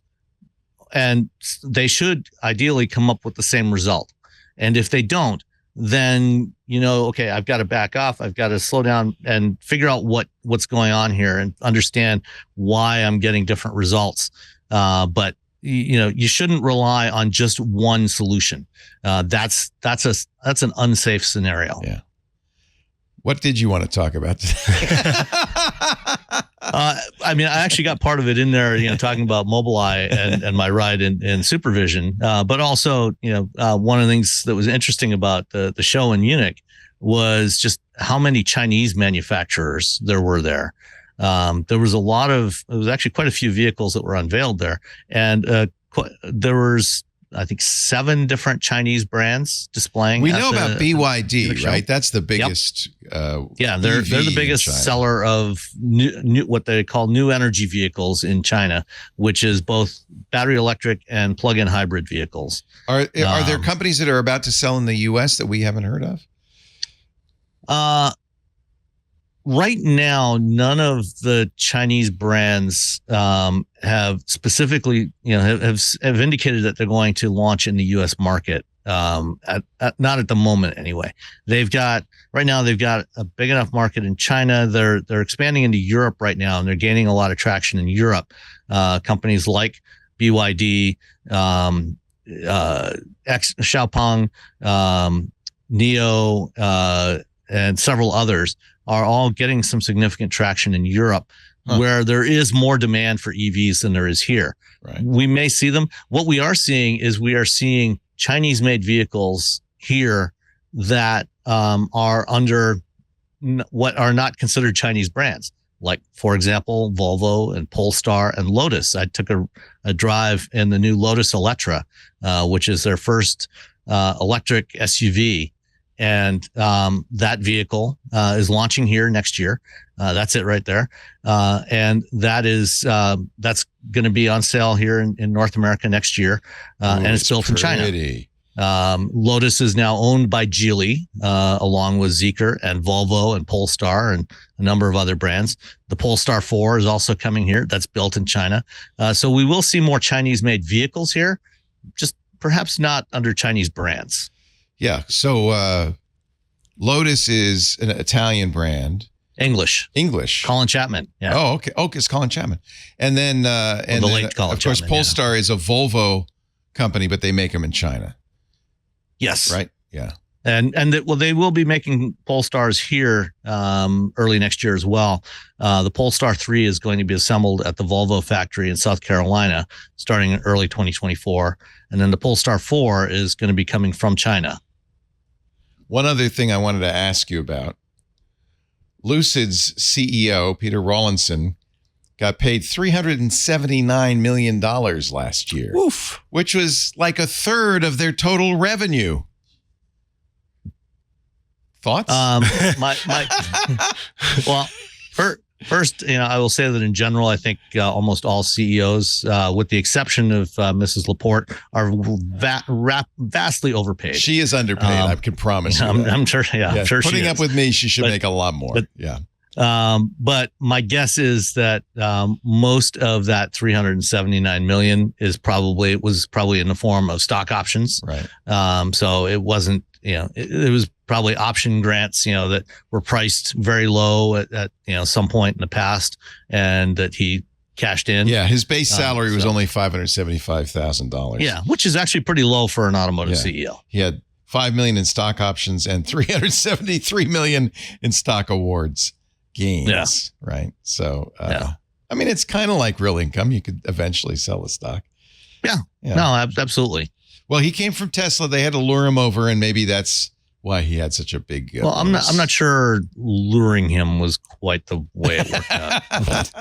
I know Peter. And actually before Tesla, he was at Lotus. No kidding. He came from Lotus to Tesla and was the chief engineer on the Model S. Helped develop the Model S, and then left and went to what is now known as Lucid Motors. It was originally named Ativa, but it was eventually rebranded as People Lucid. thought it sounded too much like sandals, and they said, we're not going to drive that. Well, I still think the Lucid looks like a mighty, mighty fine car. Oh, it is. It's a gorgeous car. It drives fantastic. Yeah. The Electra would be, the new Lotus would really not be for me. Probably. I probably couldn't even get into it. Maybe you. Oh, no, absolutely. No, you absolutely could. The Electra is closer in size to the Model X. Oh. So it's a crossover. It looks fancy.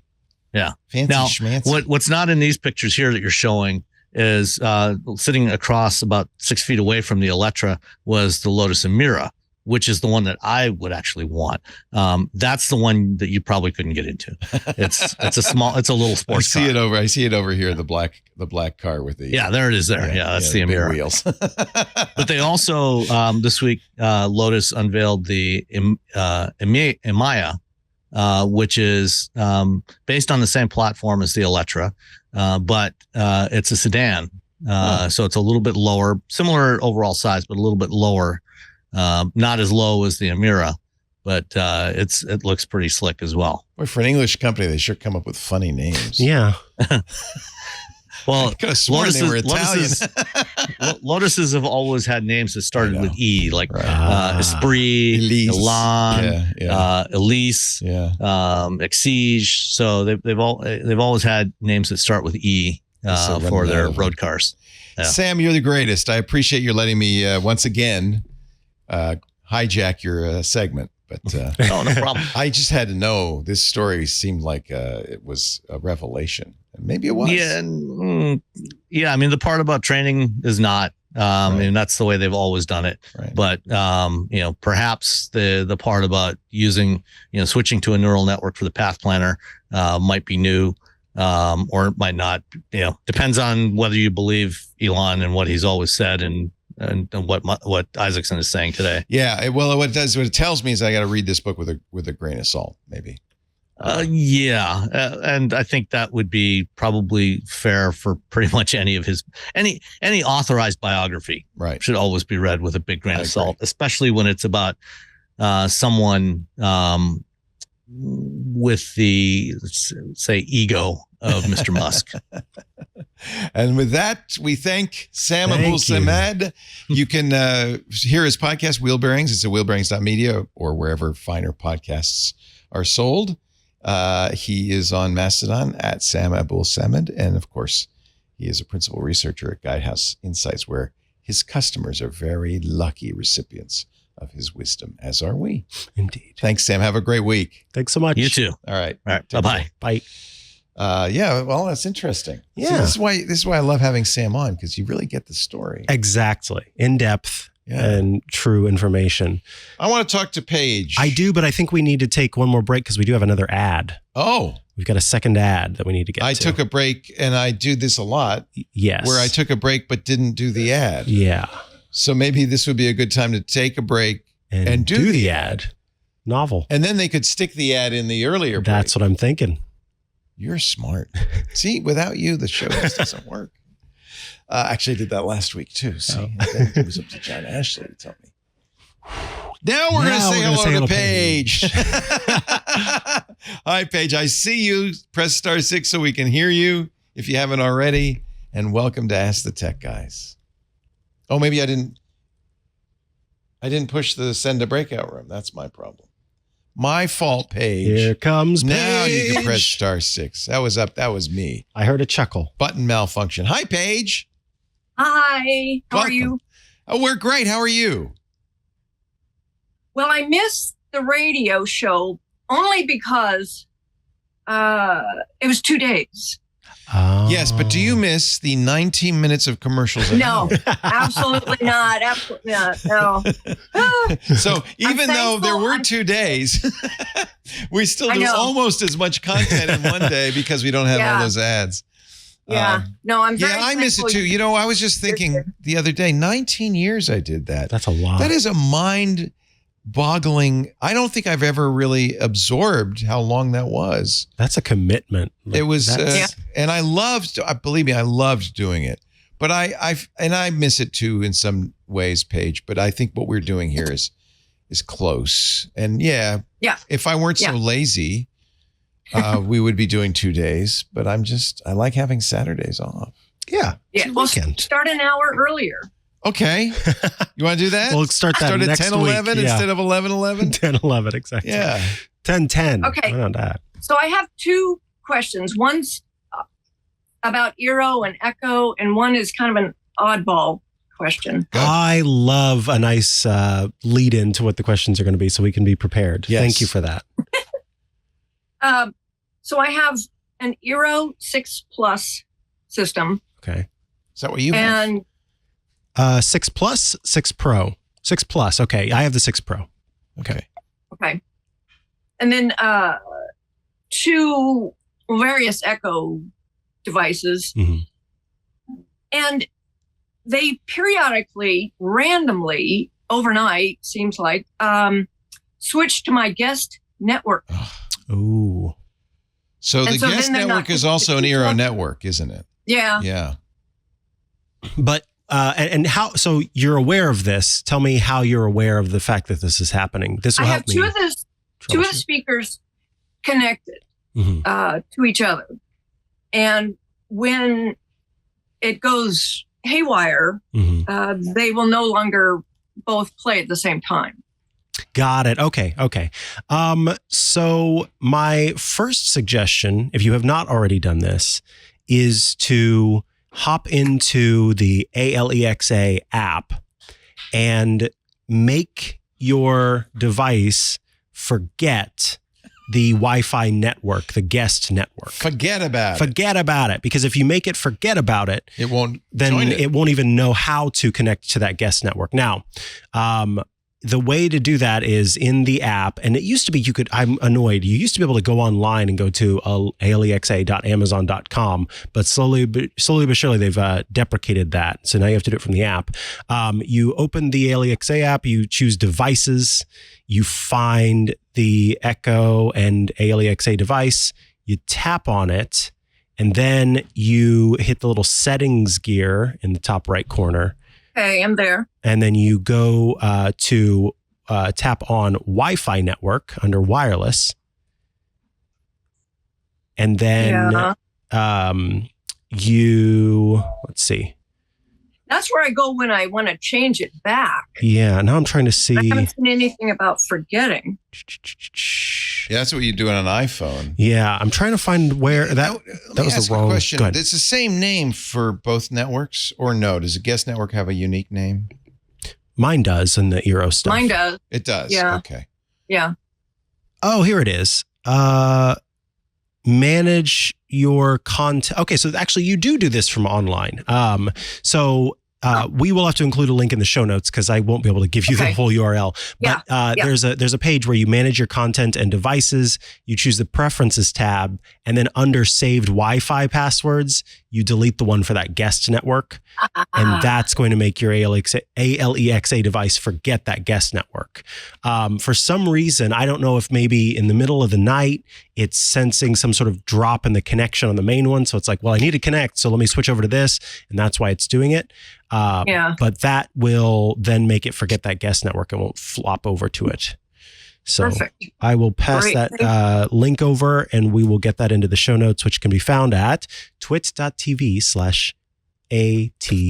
Forgetting is good. Forgetting can be good. Because if it doesn't know the password, it can't join it. Yep.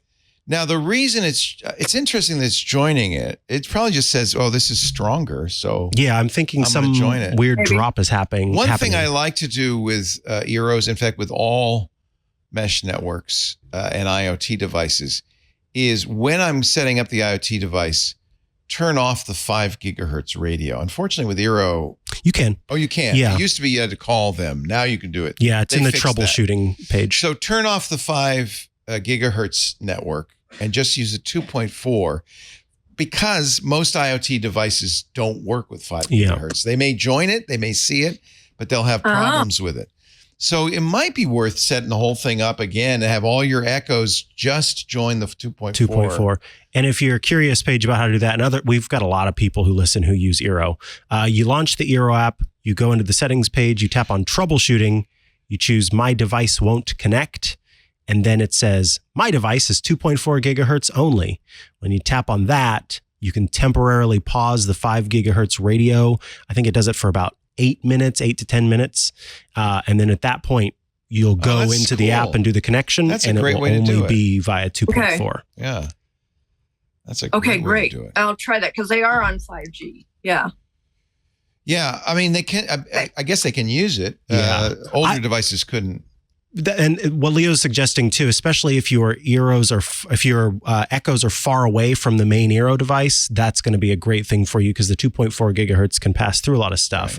Right. I would suggest though, Paige, doing the forget network first, just that in might case. Solve the whole yeah, thing, because you don't want to drop a possible better connection, especially if you're trying to sync 2 speakers together to play audio. You want to have that better, more robust connection. Okay, now for the oddball question. I'm ready. This is my paranoia coming out.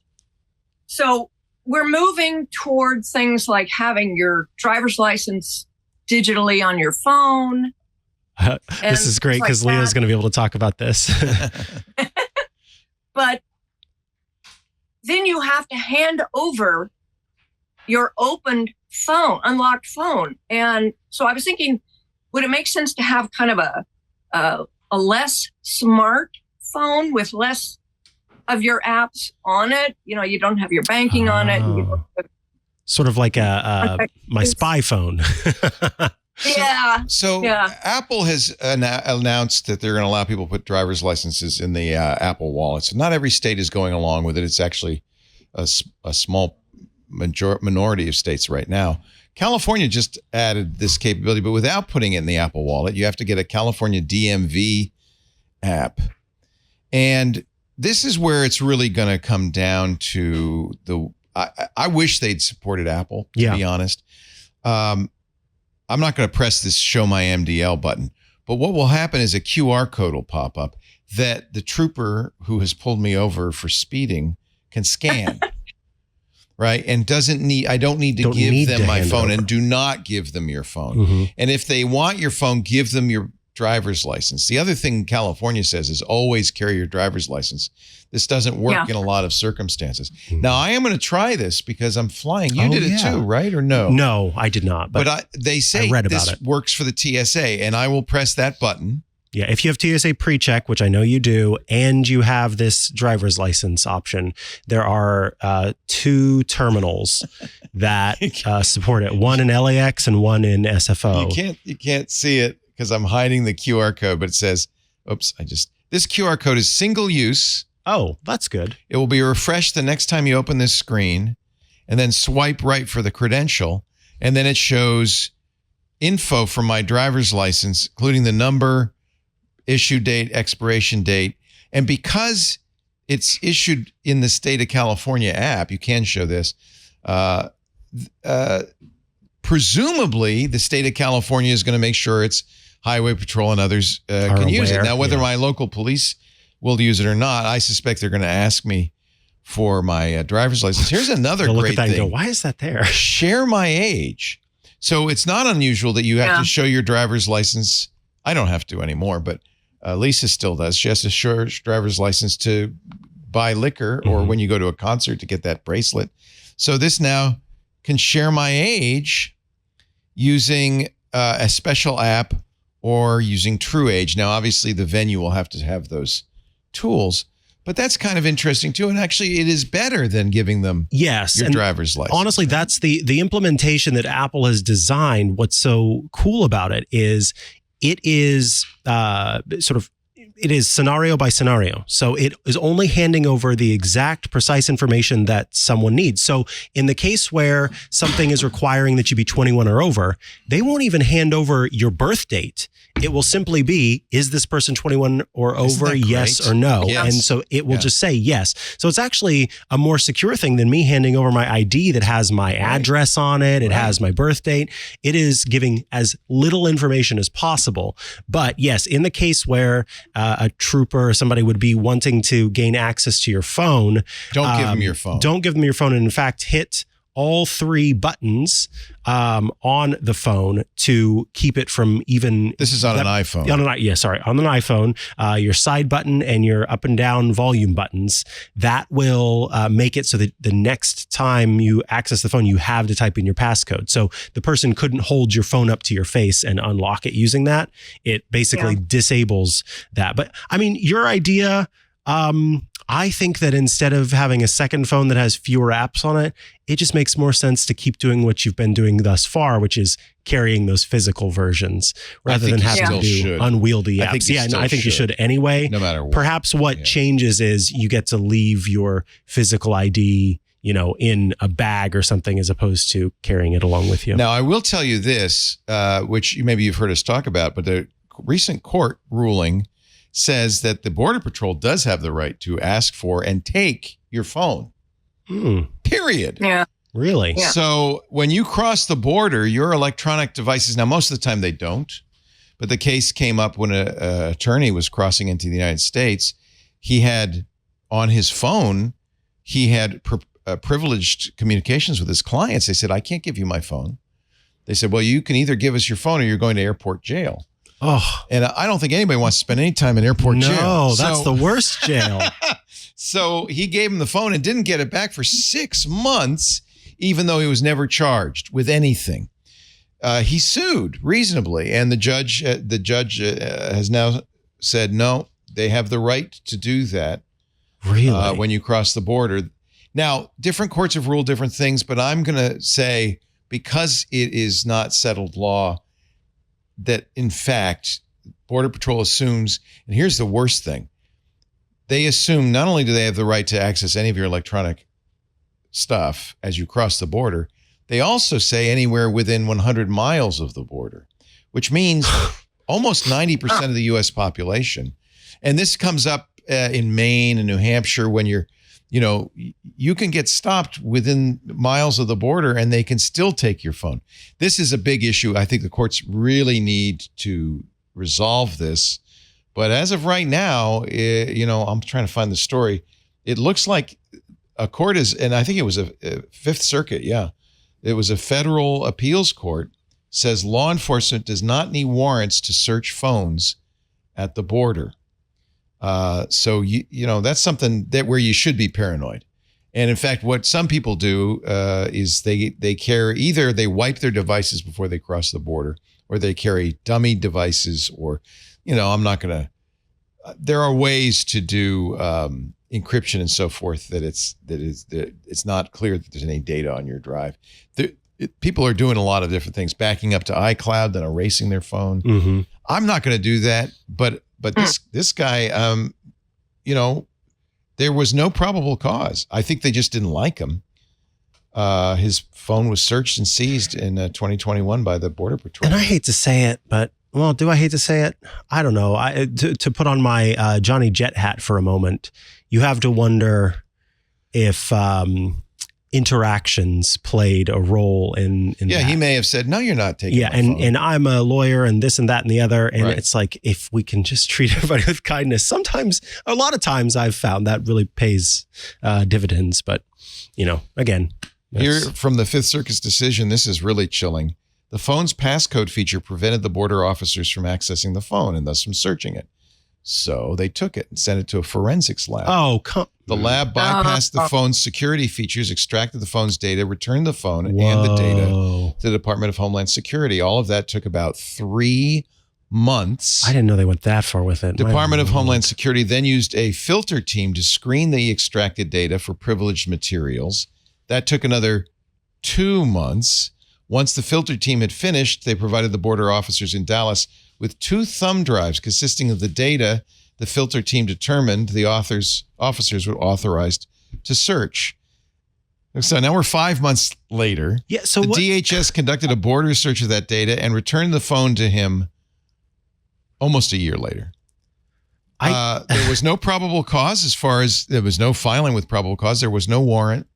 They just did it. And the court said, yeah, that's fine. They can do that. And the whole time, the lawyer obviously was just living By the way, life.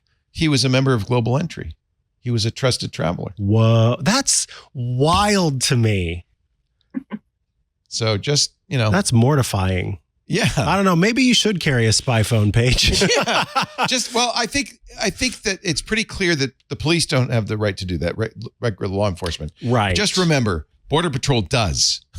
So if you go within 100 miles of the border, which, by the way, we are within 100 miles of the border. I don't know why CPB would be wandering around Petaluma. But if you're within 100 miles of the border, you just keep that in mind. Okay. All right. Sorry, Paige. When it comes, here's what Tech Dirt writes. When it comes to the border, the house always wins. Fair enough. Yeah. You want to be able to go home, right? This is just a bizarre ruling, and it's just unclear, really, I think the law is unsettled at this point, because other federal courts have come to the opposite conclusion that they don't have the right to do that. But this most recent one is the Fifth Circuit. Anyway, Paige, great questions. Thank you, guys. You're right to be paranoid. Yeah. And I really look forward to Sundays. Oh, you do too. My biggest fear was that people would just lose track of me. And we would just leave that audience. No way. Thank you. I'm glad that at least a few people have come along for the ride. And Rich does a great job on Saturday. And I know a lot of people just listen to Rich instead. But I've listened to him too, but he's very different. It's a different show. Yeah. And I miss doing it. I loved, 19 years was a long time. I really loved doing it. It was really, for me, the achievement of a life's goal to do a nationally syndicated radio show about technology was all I'd ever wanted. And so once I did that, I can now just coast. Thanks, Paige. Thank you so much. Thanks. Bye. Take care. Bye-bye. Bye-bye. Let's see. Should we do an email? Or is it going to be about printers? No, it isn't. I have a solemn promise from John Ashley that if he's going to make me reach all the way. By the way, rotator cuff is elbow. Is it really? Didn't know that. Or Tommy John surgery is elbow. Oh, okay. This is a rotator cuff. But I said Tommy John surgery, and a very kind listener. Yes, it wasn't one of those, you know what really grinds my gears? It was a very kind email. Shoulder surgery. Tommy John surgery. It's not. All right, here we go. SIM unlock on an Android phone from Luke in Portland. Club Twit member. Oh, that means he gets special treatment. An answer. Hi, Leo and Mike. I hope you guys are doing well. My girlfriend wants to SIM unlock her Android phone so she can go to another wireless service. Uh-huh. I don't know much about Android, and I'm an Apple guy, so she gives me a lot of crap for using Apple products. What's the most efficient way to SIM unlock that phone? So the rule is the carrier has to do it once you've paid off the phone. It's yours, right? If you have a deal with the carrier, you'll pay it off over 2 years. They don't have to. Mm-hmm. And because Verizon made such a stink about it, the FCC said, well, all right. Verizon said, if we SIM unlock the phone the minute we ship it to somebody, it's going to fall off a truck and we're going to have problems. So what he's talking about, by the way, is actually called carrier lock, where you buy a phone from Verizon. Verizon says you can't use it with any other carrier. Mm-hmm. FCC says, no, that's wrong. You can. They have a little wiggle room for the phone companies. Like they have a couple of months to do it. Sometimes it's 90 days. So, to eliminate, I don't know what, thievery. But if you own the phone outright and you've had it for more, bought it a few months ago, you just call the carrier. In most cases, carriers have an app, or you can even do it in the settings. But check, depends who your carrier is. Check and see if there's an app that unlocks it. I know T-Mobile, I think, has an app. You just unlock it. And they're required to. They're required to once you own that phone outright. Yeah, they might make you go through a little bit of a song and dance, right, but they are required to. For AT&T, I go to the website, and if it's been that period of time, there's a simple thing that just says unlock this device. Yeah. Here's from Verizon's website. Why does Verizon have a device locking policy? Well, there's no answer to that. They said there's just no answer. Just click the link, and there's no answer. How do I know if my device is locked? I'm trying. Literally, they have a link that says, why does Verizon do this? Can you see that? Why does Verizon? And I click it, and nothing happens. Well, there you go. So you should be able to do this and there it is. Why does Verizon? It's right under your mouse. Oh, they just went too far. We have a device locking policy to help prevent theft and protect customers from fraud. Protect customers. A device that's locked and not usable on networks outside of Verizon is less attractive to criminals. Yeah, that's an ugly phone. And don't worry about it. Just unlock it and take it with you. Mm-hmm. I always buy unlocked. Yeah, same. Pretty much. Yeah, that's what we do. Yeah. We never had a problem with that. But I think if it always gets to me from Verizon. Yeah. And just, you put in a SIM. Nowadays, you don't even need a SIM on most new phones. Yeah, you just eSIM. use the eSIM, which is great. What else? That was good. That was a good one. That was fun. Thank you, Luke from Portland. Thank you, Luke. Club Twit member. Hope your girlfriend doesn't get mad at you or anything. Yeah. Just because you're a lowly iPhone user. Man, those iPhone users. I tell you. I feel sorry for them. Me too. Are you going to buy the new iPhone? Yeah. Am I going to buy the new iPhone for I was going to say, it will be purchased, right? So Mike and I will be covering Apple's event 10 a.m. Tuesday, September 12th. We will be streaming, as we always do, streaming their content and then sitting in front of it and talking about it and analyzing it. The only problem with that is Apple takes us down on YouTube when we do that. So we won't be streaming that live on YouTube. We will stream it everywhere else, both audio and video. So when you go to twit.tv/live to watch this, YouTube won't be an option. That's the only thing you need to know. Now, if you want a clean, uncommentated version of it, Apple streams it, of course, and please watch that. But if you want to hear what Mike and I think about what Apple's announcing, what do we think they're going to do? Well, we know, we're all but certain. Do we know that there will be an iPhone announced? Yes. Pretty sure about that. Yeah. Every September, Apple, for the longest, has announced at the very least new iPhones. Do you look at the event invitation and try to suss? Not anymore. I that's just depressing to me, honestly. Now, it makes me sad when I see all those little. What? Really? Yeah. Because I guess it's like once you know how the sausage is made, once you understand the separation between the marketing department and the technology department, and it's just very vaguely related. Wanderlust is the tagline. WON, like wander, Mm-hmm. wonder.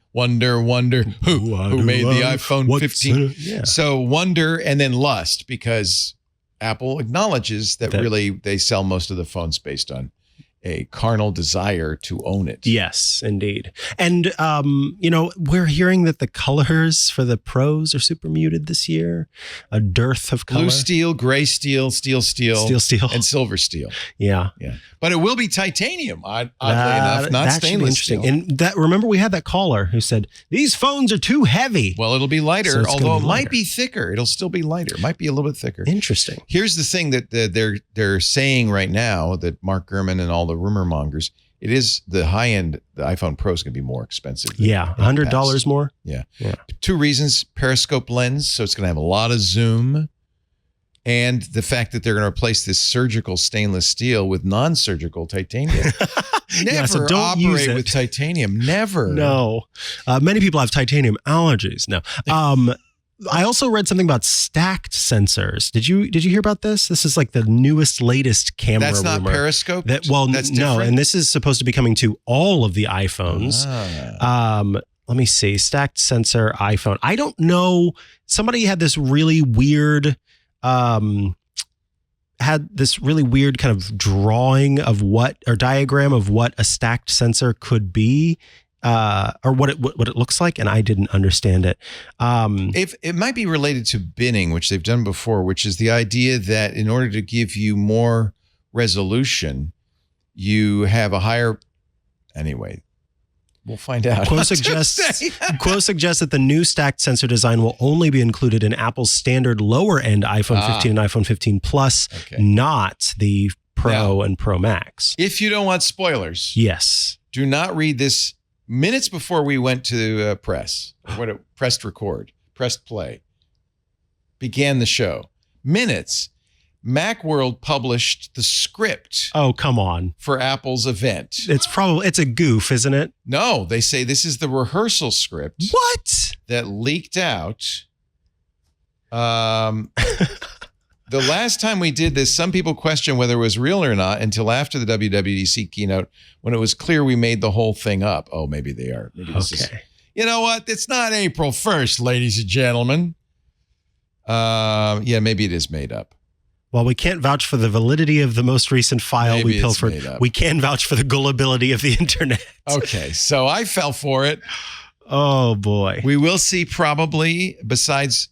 They're saying now 4 new models. I thought for briefly there was going to be a 5th Ultra. But one more model. So iPhone 15, iPhone 15 Max? Oh, maybe the iPhone 15. Or iPhone 15 Plus, right? 15 Plus, iPhone 15 Pro, iPhone 15 Pro Max. I'm still holding out hope for an iPhone 15 Pro Ultra that costs $5,000. So I can say no to you. Yeah. Anyway. What are you going to do with what would Apple do with an Ultra? What is it? I don't know. Maybe a little propeller would come out and it would fly. Now that would be cool. A drone camera. Oh, it's huge. It's this big. I don't know. They also will probably announce new Apple Watches. And of course, Lisa and I were talking. She says, you're going to buy the new watch. And I said, I don't think so, because the Ultra's so good. I really like the Ultra. Yeah. They're not going to do a new Ultra. I don't think they're going to do a new basic watch. And it will have a new chip, faster chip, better, which usually means better battery life. And it will have some new sensors, but not, see, it depended. If they had a blood glucose sensor, then I would buy it. Absolutely. Right? But yeah, that's still going to be a few years. If they had a blood pressure sensor, I might buy it. Okay. But I don't know if they're going to do that. So we shall see. But my guess is, Okay, so I know this is fake now because here comes Jeff Williams, Apple's chief operating officer, strolling confidently around a grassy corner of Apple Park like Tobey Maguire in Spider-Man 3. I think this is poor choice. Don't do that. I don't like that. It fooled me. I believed them for a whole minute. Even if I wasn't fooled by it. You were good. You said, oh, come on. That's not real. Honestly, I won't say who, but let's say someone I know regularly will say things out loud to me. Did you hear the da-da-da-da-da? And I go, is it true? And then we take a moment and find out, no, it's not true. So I just don't believe anything until I can confirm it. Is it true? Is it true? Is it safe? Anyway, we'll find out. Which probably new phone, new watch. We'll watch and see if new AirPods. We will watch and see. Bringing it full circle, we do need to take that moment to say, is it true? Because now the government can't call up Twitter and say, can you please do the misinformation? That's right. They're not allowed. That would be funny if they call up Twitter and say, could you not publish rumors about the new iPhone? But I don't think they care. But I don't think they care about that. Although I guess with all of the taxes that the U.S. makes from Apple, maybe they would care. Maybe they care. Maybe they're really rooting for Apple. Type-C connector will replace Lightning. Yes. I'm pretty sure that's the case as well. Yeah. Anyway, we're in a situation now where there's not a whole lot of stuff to get excited about. What we can get excited about, what I'm looking forward to, is there's almost always some new software and hardware merging feature that happens that gets to bring there's always something like so for example, Dynamic Island. We didn't know about that. The new phone was announced, and then this was a software thing. That was so fun. I was really excited. I still love the Dynamic Island. And sometimes there'll be, in the past, there've been there's a camera feature that we didn't know about until, that we will grab a hold of and be jumping up and down. But don't make me jump it down too much because I'm going to wear my jammies. Yeah, and you'll be in the basement. In my mother's basement. You don't want to bring down the ceiling onto you. Knock it off down there. Mom, I'm doing a podcast. Well, keep it down. Okay. I want to make a phone call. You got to get off the internet. Get off the phone, Mom. I'm trying to podcast here. Okay. Anyway, so please watch. And then we'll do Mac Break Weekly immediatly after. Yeah, excellent. And that will be a fun Tuesdays. You move in iOS today earlier. Yeah, iOS today will be at 8 a.m. Okay. And then, we'll roll in. I'll be there all day. Nice. iOS, the show, and then Mac Break afterward. Okay, what do you want us to do, John Ashley? We've stalled long enough. Oh, you were stalling? Oh, I didn't know I wasn't stalling. I never stall. Chris has been hanging out since Is that Chris from Miami? No. This is a different Chris. Oh, no wonder my confusion. I'm going to send Chris from somewhere else. Chris, come on down. Should I send him? From Pennsatucky. Okay. From Pennsatucky? Is that just north of Albuquerque? We're getting punched. You guys are cracking up today. Floribama? We are. Hello, Chris. Where are you calling from? West Palm. I'm just north of Chris in Miami, and he sucked up all the caffeine himself. I think there's no caffeine in the entire state. You can't find any coffee beans anywhere. Yeah, that's it. I love how rapidly he goes when he gets on. He's hysterical. It's become shtick. How many cups in are you? I'm 23. It's really become shtick. So what can we do for you, Mr. Chris? So a little feedback for you. I joined Club Twit. Thank you very much for everything you do out there. And I figured I would do my Thank donation. you for your support. Thank you. And I never learned how to download the ones without the commercials on it, but you have a commercial now that comes on for some energy soft drink. And the volume is about twice as loud as any other commercial. Let me explain that to you because it's not exactly as it seems. So first of all, you paid for it. Get the ad-free versions because we're getting your $7 a month and you might as well. What happens if you could find the emails, we give you a link to a special page that has all of the shows because every club member has their own unique feed that has no ads on it. So go back and find that email and there'll be a link in there. I could connect real quick and show everybody how this is done. Sure, if you want to do super quick. Yeah, I just never got around to deleting the old ones. And we love it that you listen to the ads. I don't want to stop you from I don't mind. I don't mind the ads. There are now two kinds of ads. We've had a lot of trouble, as we've mentioned. One of the reasons we want people to join the club is advertisers, they don't get it. They don't get what we do. I think the advertisers who do really benefit from the kinds of ads we do, right? Because what we only, we're talking about something we use, we know about, and we really explain what it is to you. And I think we do a great job. But unfortunately, many agencies and many advertisers are used to the way they bought ads on radio and TV, where they would, they're not host read, they're just inserted into the content, right? They're just dropped in. And that's why sometimes, you'll see 3 different car and manufacturers ads, one right after another on a football game, because they're not buying, it's not the same experience. They're buying inserted ads. The ad you heard is an inserted ad, and unfortunately, we don't control the volume. This makes me mad. We're going to talk to the company that does that, because that absolutely should never happen. But we almost drove me off the road one day. I was driving down the road, and that ad came on. I was, oh wow! It scared you. So was it recent? Was it fairly recent? Yes. Yeah, okay. Just the last show. Okay. I had it on. So we switched over a couple of months ago to a Libsyn company. Libsyn's been in podcasting forever and ever, called AdvertiseCast, and the way it works is the feeds then go to them. Not if you're a club member, but if you're not a club member, the feeds go to them, and then we do our ads. On this show, for instance, we had 2 ads that I read, but there's 4 positions. So we mark with a special invisible marking the position of the other 2 ads. That's usually when we'll be right back after this or something, and pause.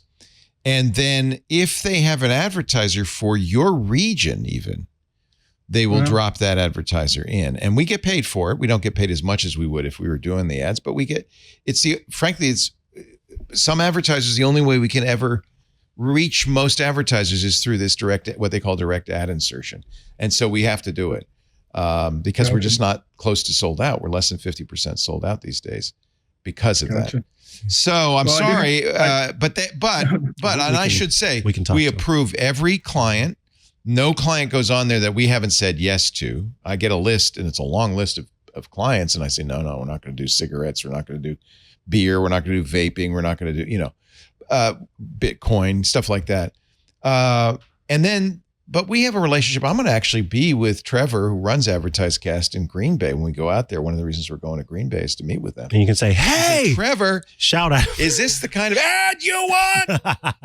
Because I can tell you, no advertiser wants they don't want that either. Exactly. It's a guy it sounds like he's doing a breakaway in soccer. The goal guy, goal. Oh my goodness. And he's talking about some energy drink. It's kind of funny. This has always been an issue on TV too, right?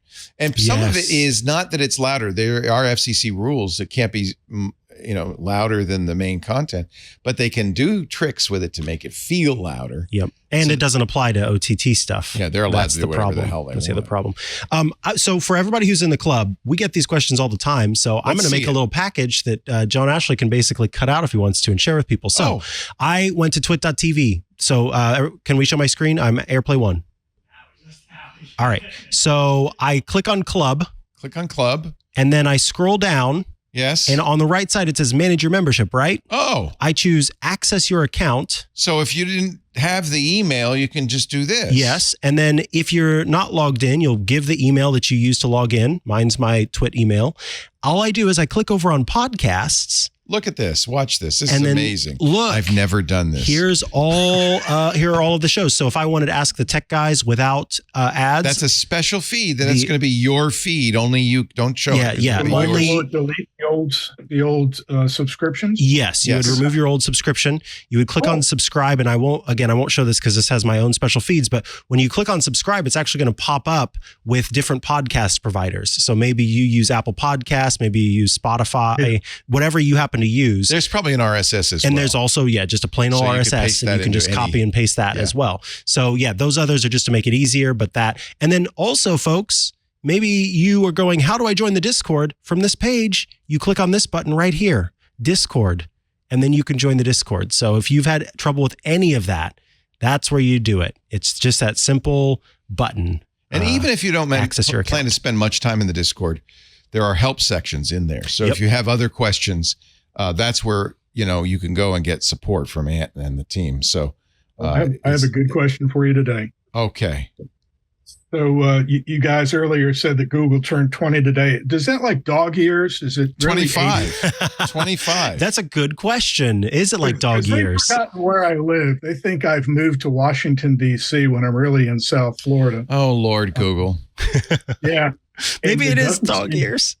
Actually, that's probably your internet service provider rather than Google, but I've gone down every rabbit hole I can think of. I called Xfinity and I said, "Hey, can you assign me a new IP?" And they said, "No, we can't." Yeah. So this is the fault of geo IP location.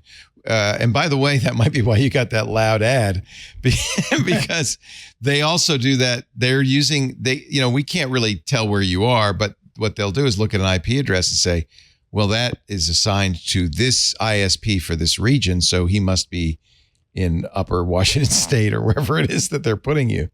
And that's just a failure of GeoIP. It isn't a perfect thing. So I'm not sure why Xfinity would be the one, because it's their IP address. I see a lot of people talking about MAC spoofing. I've got an Orbi. They don't see your MAC address. They only see your IP address. And so MAC address spoofing will not help. It's the IP. It's based on the IP address. And unfortunately, Xfinity has assigned you one from a pool somewhere up north. And it worked for years. I mean, it just a couple of weeks ago, and it was not just an annoyance at first. And then they sent one of my prescriptions to the wrong pharmacy in Washington, D.C.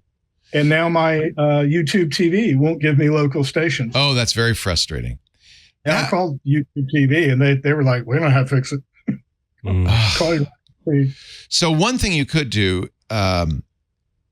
it's ironic because Xfinity does not guarantee you a static IP address. They say never rely on your IP address. How can you get a new IP address? Sometimes disconnecting your cable modem. I did that and let it off for an hour. I actually unplugged the cable to it because I remember that one time with Xfinity was a thing. So that's the one reason you might want a MAC address spoof, because Xfinity does know the MAC address of your router. And so if they see that MAC address, they say, "Oh yeah, that's Chris. We know he lives in Washington D.C." So if you did a MAC address spoof, what would initially happen is your Xfinity would drop off because they say, "Well, that's not him." Right. At that point, you can call Xfinity and say, "I put a new router in," or something, or maybe just hope that it gets. This is interesting. So. Would you do that in the WAN setup page? Isn't that a WAN setting? The MAC address? Yeah, it's like asking me. The only place I can see to do anything on the Mac is like add a new one in LAN settings. I can see my router is not there. The Orbi is not in there. Everything else in the house, 36 items. It's the cable modem. It's the thing that you have attached to the cable that is critical. So if you could change the last, so I'm looking at a website. The website first says if you need to change your IP address, this is arujohn.com. And some of it's accurate, so I'll use the rest. Turn off your router and your Comcast modem, wait for 20 seconds, up to 2 minutes, turn it on and see if you get a new IP address. It doesn't always do that. It didn't for you. So the next thing is log into your router's configuration, navigate to the MAC address section and to the WAN MAC address and change the last digit. Now do a power cycle. There's nowhere in WAN to do that. It's only in LAN that I can do it, and that's just internal in the house, right? Yeah, right. All right. Well, so you've obviously seen these articles. Yeah, I saw that one. Yeah, you did. Drat. All right, well, that's what you need to do. It's really I've stumped the best. Well, this is the problem. Is I know exactly what's going on. The real problem is Xfinity is not responsive, and that's probably because they had a pool. Probably your Xfinity provider in your area also has customers in Washington D.C., and so they have one IP pool that they're using for everybody. I don't know. It's terrible. It is. Yeah, I'm going on vacation Go to this week. iplocation.net and see I'm on this here. There are many sites like this, but see where it thinks you are. And you says thinks we're in Santa Rosa. It says it thinks you're in Washington, D.C. Yeah. Yeah. That's a bad ISP. What's my IP? Was that? No, see, if I go to what's my IP, it knows I'm in Florida. If I go to any other MapQuest or MSN Maps or that's interesting. Anything other than Google, now it knows exactly where I am. This is another one, iplocation.net. Why don't you try that real quick while we're here? iplocation.net. Because what's my IP might be giving you what Google thinks. And Google's wrong. But iplocation.net is using the...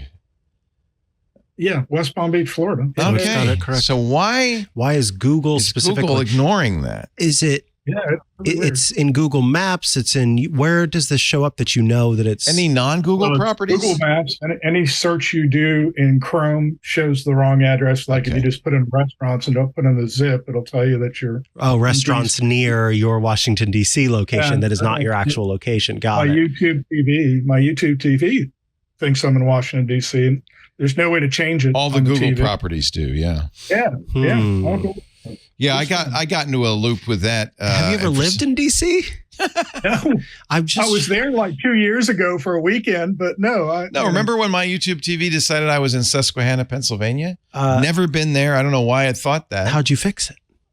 Well, this wasn't a good thing. I called them and they said, yeah, we can't fix it. What you have to do is cancel that account and create a new one. Are you kidding me? But the good news was the customer service rep said, I'll transfer all your credits and all that stuff over to the new account once you create it. But yeah, we can't fix it within the account. But yeah, and you're having it everywhere. So that everywhere wouldn't even... It's like they picked up my house and transported me to DC. Does it do it on more than one computer or is it all on that computer? No, it's on everything now. Oh, that would drive me up a wall. It's not cached information. Because I was thinking if somewhere at some point you had put in an address, if you had lived in DC, that it could have been pulling from that.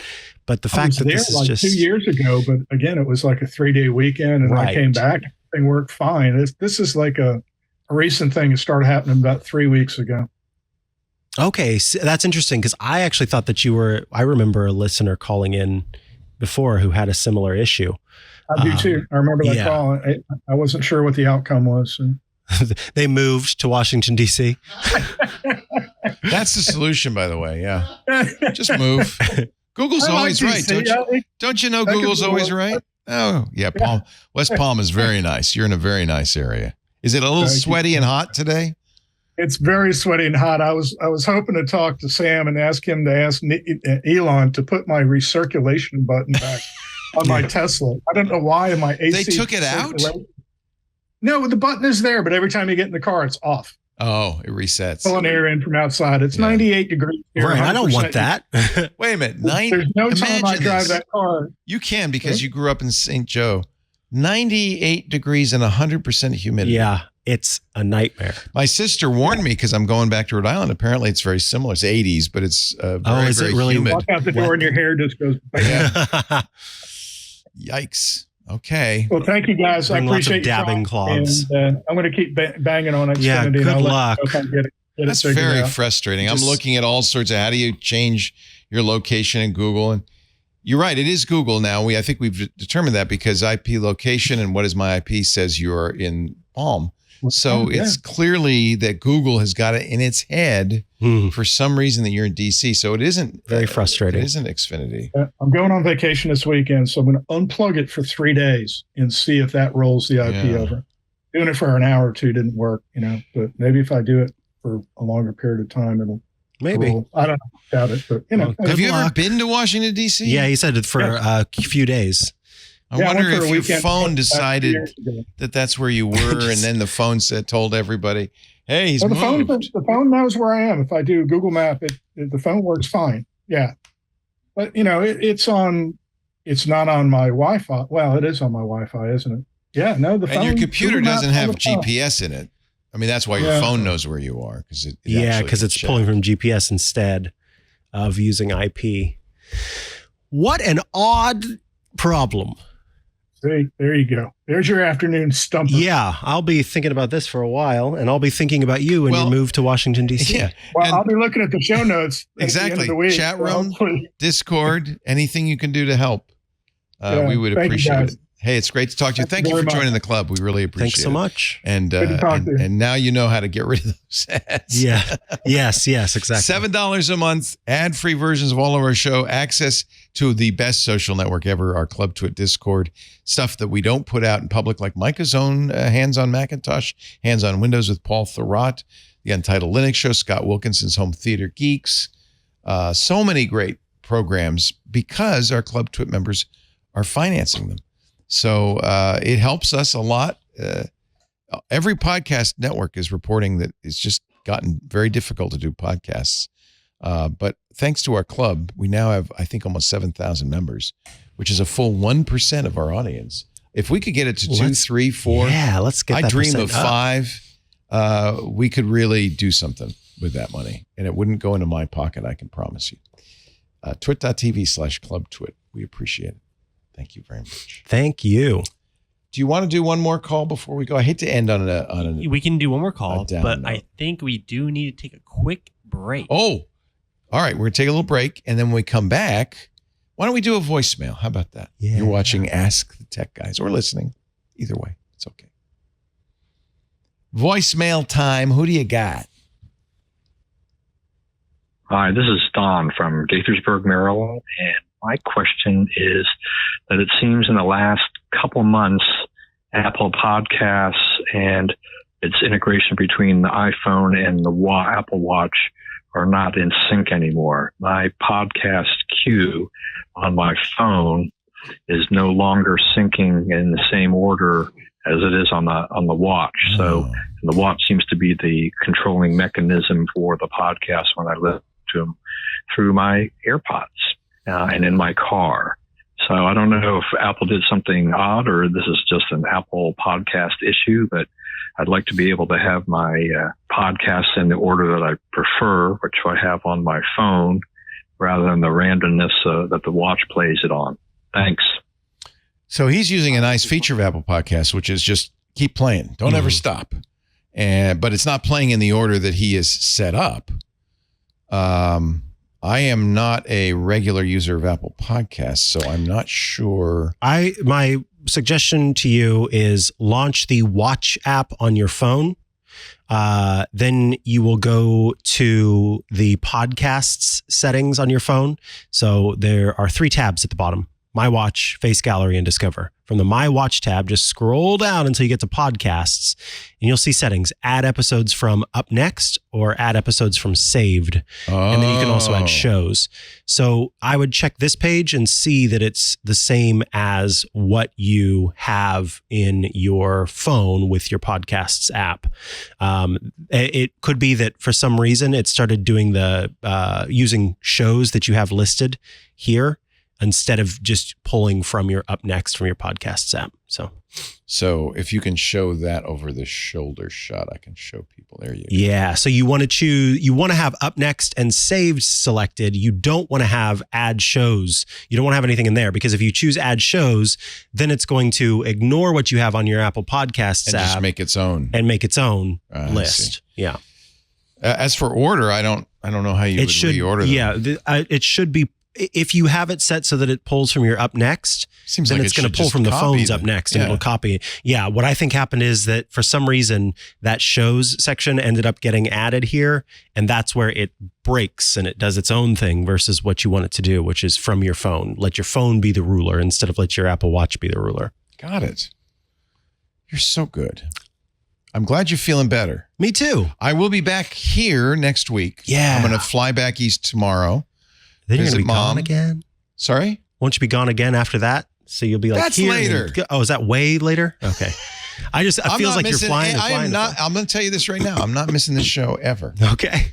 Until the cows come in. Cows come home. Maybe Christmas. I don't know. But I have no plans for not being here on a Sunday. I was just reading a list of all of the different countries who have versions of like When the Pigs Fly. And one, you hold down your eyelid and you say, "Is there a train coming at me here?"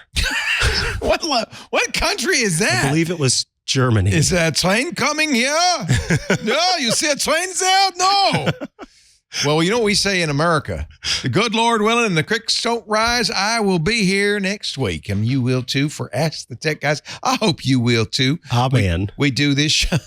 We do this show every Sunday from 11 a.m. till about 1:32 p.m.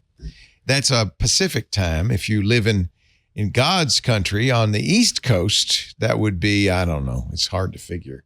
It'll be something like 2 p.m. to 5 p.m. I don't do all that fancy math. That's fancy math, let alone the godless hinterlands of Europe, which are on UTC. And I think that would be about 1800 UTC, Universal Coordinated Time. They even couldn't get the letters in order. Oh, they couldn't even get the letters in order. So do come by and watch the live streams at twit.tv/live. There's audio and video there. If you're watching live, chat live in our IRC. That's open to everybody. irc.twit.tv. And if you are in the club, of course, you can do that in the Discord. After the fact, on-demand versions of the show are available at our website. We kept Tech Guy Labs, so you can just go to techguylabs.com, see the shows. This was episode, what was it, 1991? Wow. Oh, my goodness. Holy moly. But they're all the episodes going back to, I think we missed the first couple, but going back to, 2004, there's episode. The Space Odyssey. The Space Odyssey. I just wanted to upset John. Because John's saying, no, it was 2001. I did not do the show in 2001. I was busy doing the Tech TV or something. Twit.tv/TTG is another way to get to techguylabs.com. Or search for Tech Guy in your favorite podcast app, or Ask the Tech Guys, or any variation thereof, and it should show this up. It's the same feed as the Tech Guy feed, so it should just show up there. Thank you so much, everybody. Thanks, that's Micah Sargent. You'll see him on iOS Today, Tuesday mornings, a little early this time. 8 a.m. you're going to start? Yeah, 8 a.m. 8 a.m. Pacific. And then see Micah and me as we talk about Apple's launch, 10 a.m. And then Mac Break Weekly, you're going to stick around for that, I hope, on Tuesday. You'll also see Micah on Thursdays with Tech News Weekly and wow, I forgot what it was called. Hands on Mac, which comes out on Thursdays. He was doing the hands. The hands were here. But he couldn't remember Where the name. Where do I put them? In this show with Mac. this on a Mac. Is there anything else to say? No. Stay tuned. Amazing Twit coming up. Taylor Lorenz. Yeah. Amy Webb. Jill Duffy. What a powerhouse. It's going to be a great show. Absolutely. And we will do that next. Thanks, everybody. We'll have a great time, a great week. I'll see you from Mom's house. From the basement. On behalf of Micah Sargent, I'm Leo Laporte. Have a great Geek Week. Bye-bye. Hey there, Scott Wilkinson here. In case you hadn't heard, Home Theater Geeks is back. Each week, I bring you the latest audio-video news, tips and tricks to get the most out of your AV system, product reviews, and more. You can enjoy Home Theater Geeks only if you're a member of Club Twit, which costs $7 a month, or you can subscribe to Home Theater Geeks by itself for only $2.99 a month. I hope you'll join me for a weekly dose of home theater geekitude.